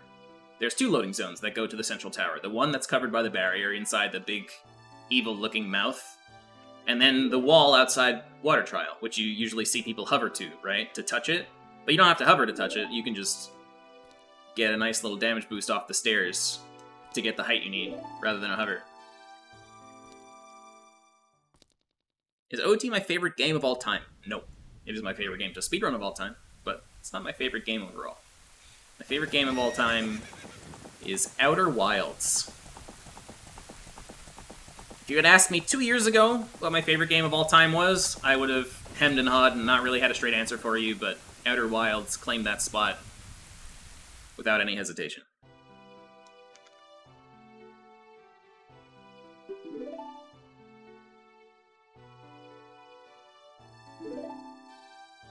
It's a perfect video game. There's just nothing wrong with it. Amazing puzzles, amazing gameplay, beautiful story. Perfect. Would I ever speedrun Outer Wilds? I don't think so.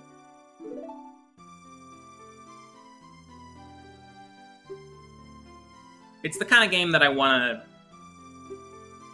not be so in tune with gameplay-wise. I don't want to know everything. I don't want to, like, be able to do everything easily. I want to maintain that sense of, like, casual awe that I have for it.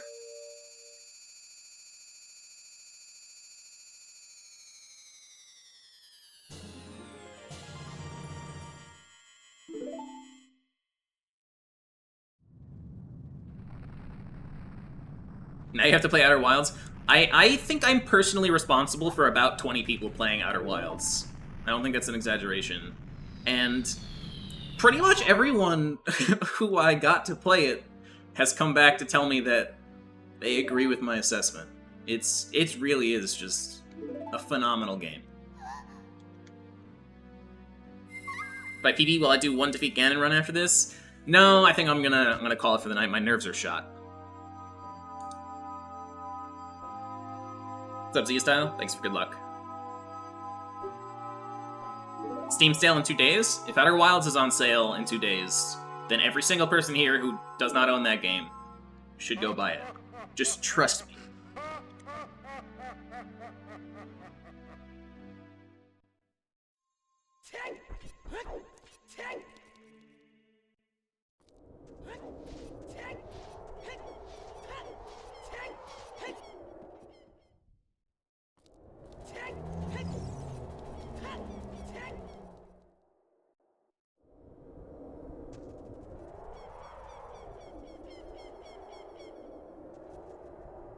Physical copies exist? What? That's cool.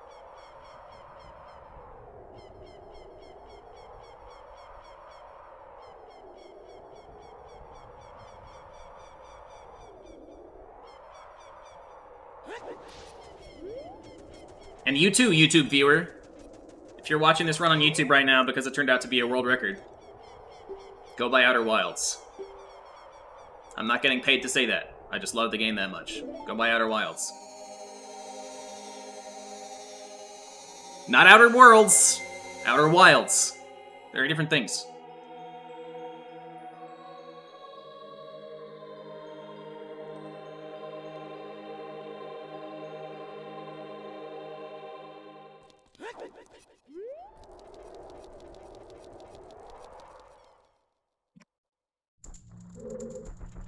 Alright, dude.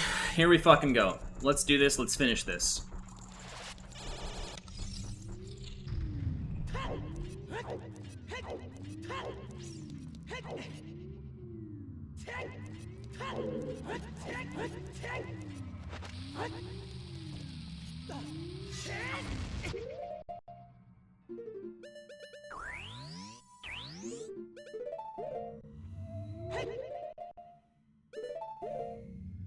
Yes, dude, let's fucking go. Okay.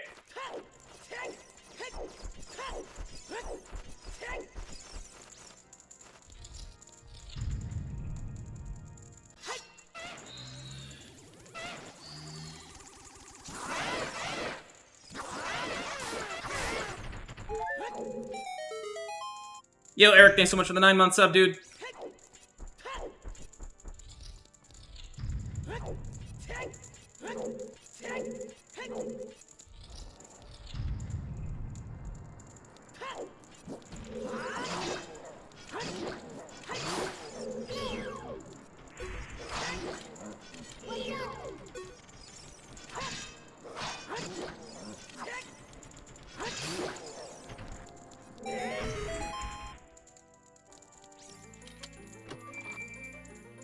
Why is that not considered a glitch? Because the loading zone is just there. They didn't mean to put that loading zone there, but it's just a loading zone. Unless you mean the method of reaching it.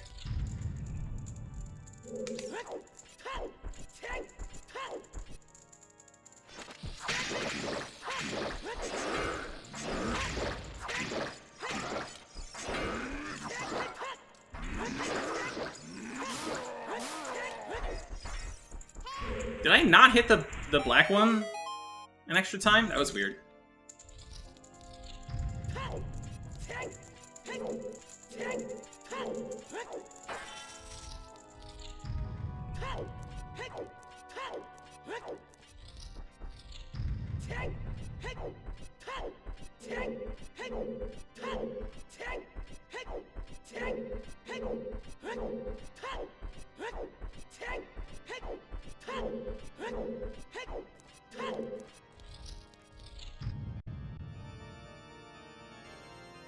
Shadow Temple early? The method to get there, or like just... Do you think just getting to Shadow Temple by any means, no matter how you do it, is a glitch?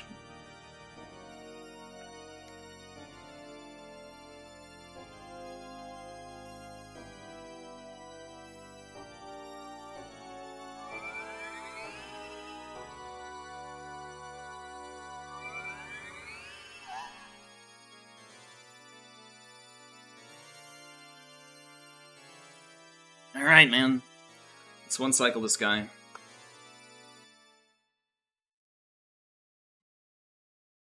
Yeah, I could see not liking Out of Bounds. The reason Out of Bounds is allowed is just because the goal of this, the rules of this category are completely mechanics-based, right? Like, if you can get somewhere you're not supposed to be without using any glitch mechanics, then it's allowed to be there. And Out of Bounds is kind of like the extreme case of that, right?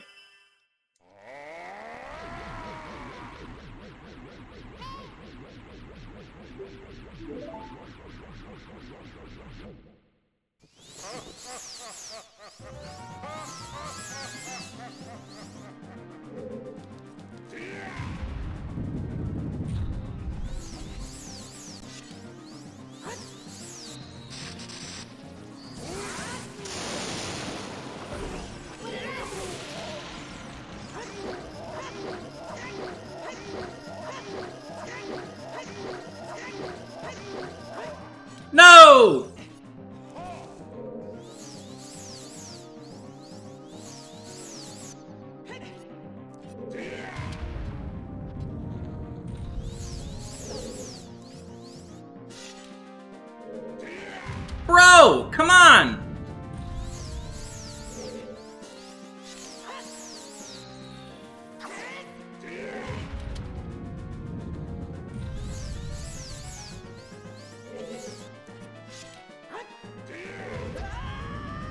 What the fuck?!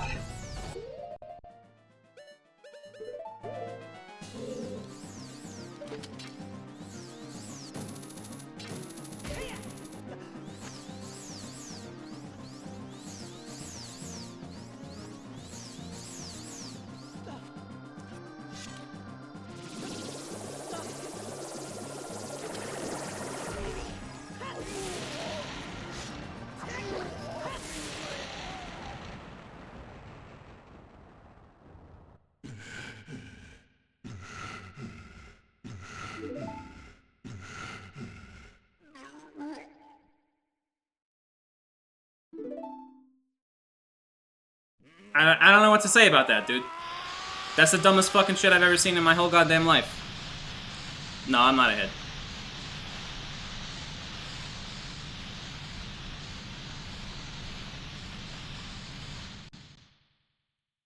Ganondorf knew exactly how much I was ahead and decided to sap exactly that much time from me.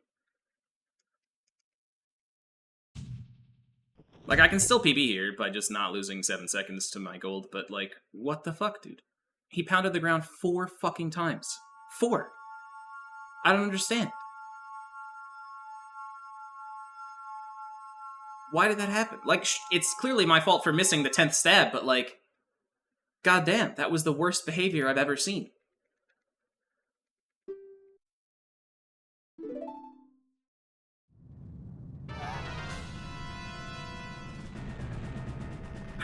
Oh well.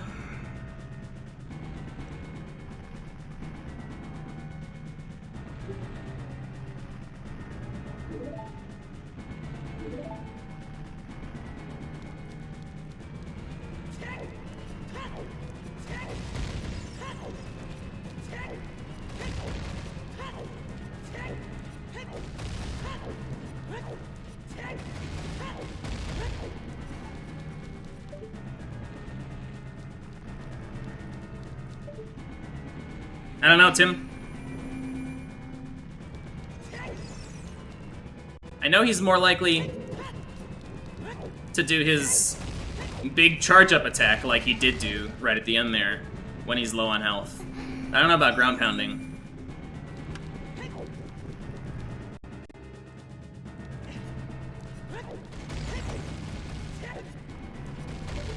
But even before I was standing on the center platform, I was, like, waiting for him to throw a light ball, and he never did, which is why I jumped over.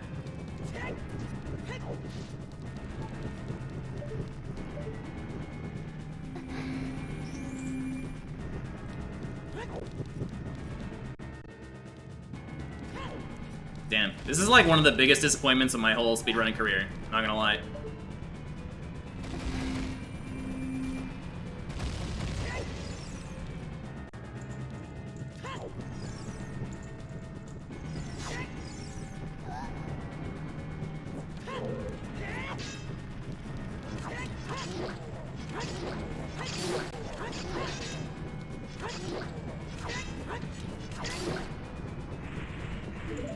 God likes Stalfos to follow that up.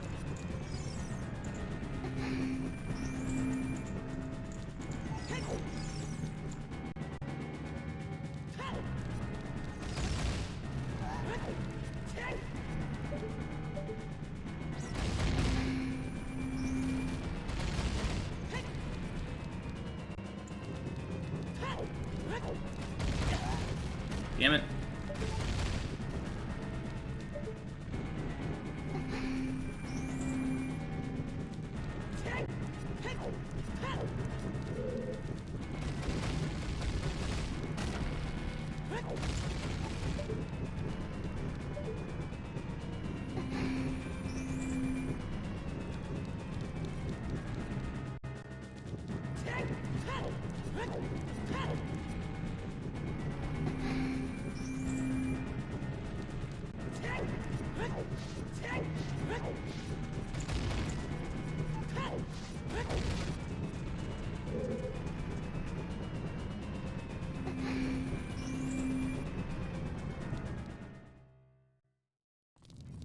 This is very funny, dude.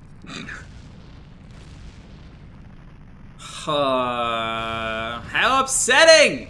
Fuck!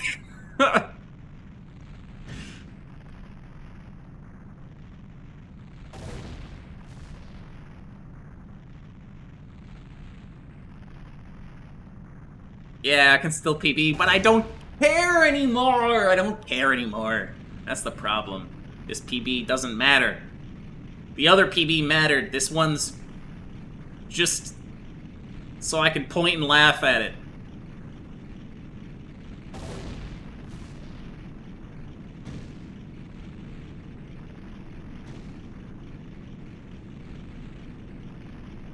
What's up, Zax? Thanks, dude. Yo, Joe, thanks for the sub.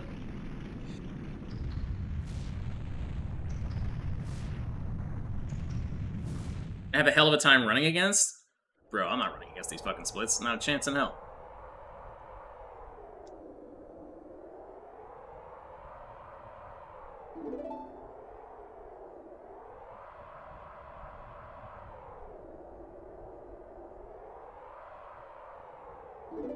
No worries, Joe.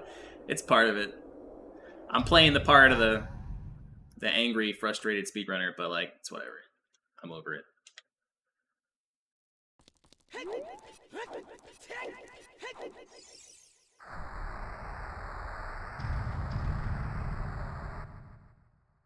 It's one of those things that, like, if this had happened to me 5 years ago, I probably would have just turned off the stream and had a shit rest of my day. But this many years in, what are you gonna do?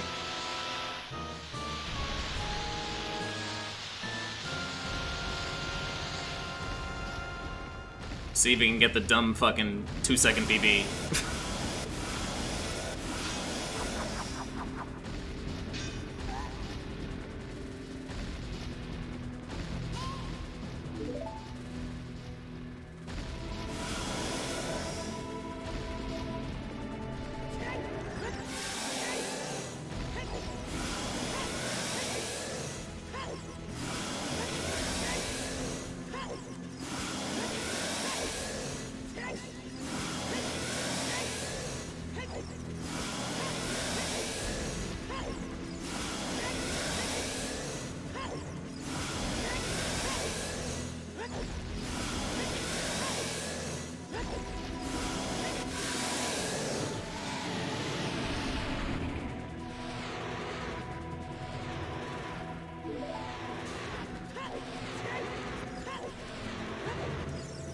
Hey look, it's the time that I should have had! Slipping away!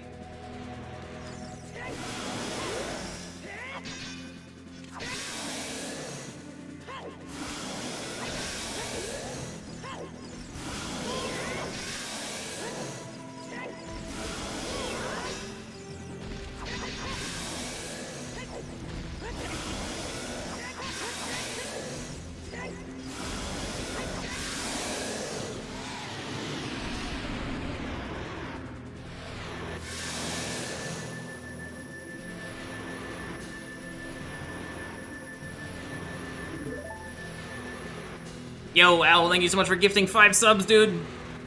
I actually have to pay attention, because if I miss Final Slash here, I might not PB.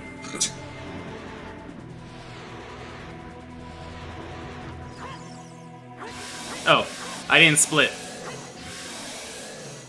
It was actually like a 2-12-11. I accidentally missed my split. Condolences on the world record. Thank you. Thank you for the condolences. I appreciate it.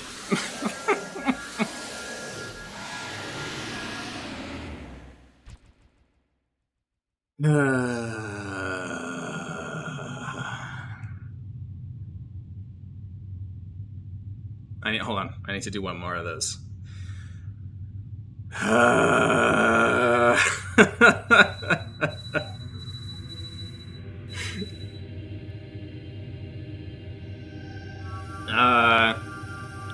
Yeah.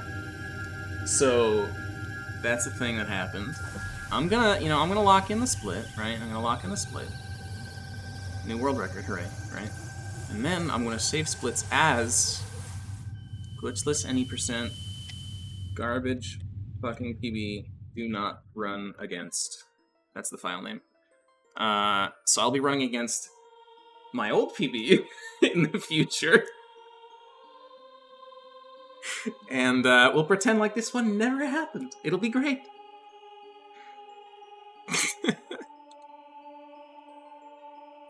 Alright. You know, I was gonna go have celebratory brownies. But now I'm gonna go have sad brownies. I'm gonna go have makeup brownies to make myself feel better.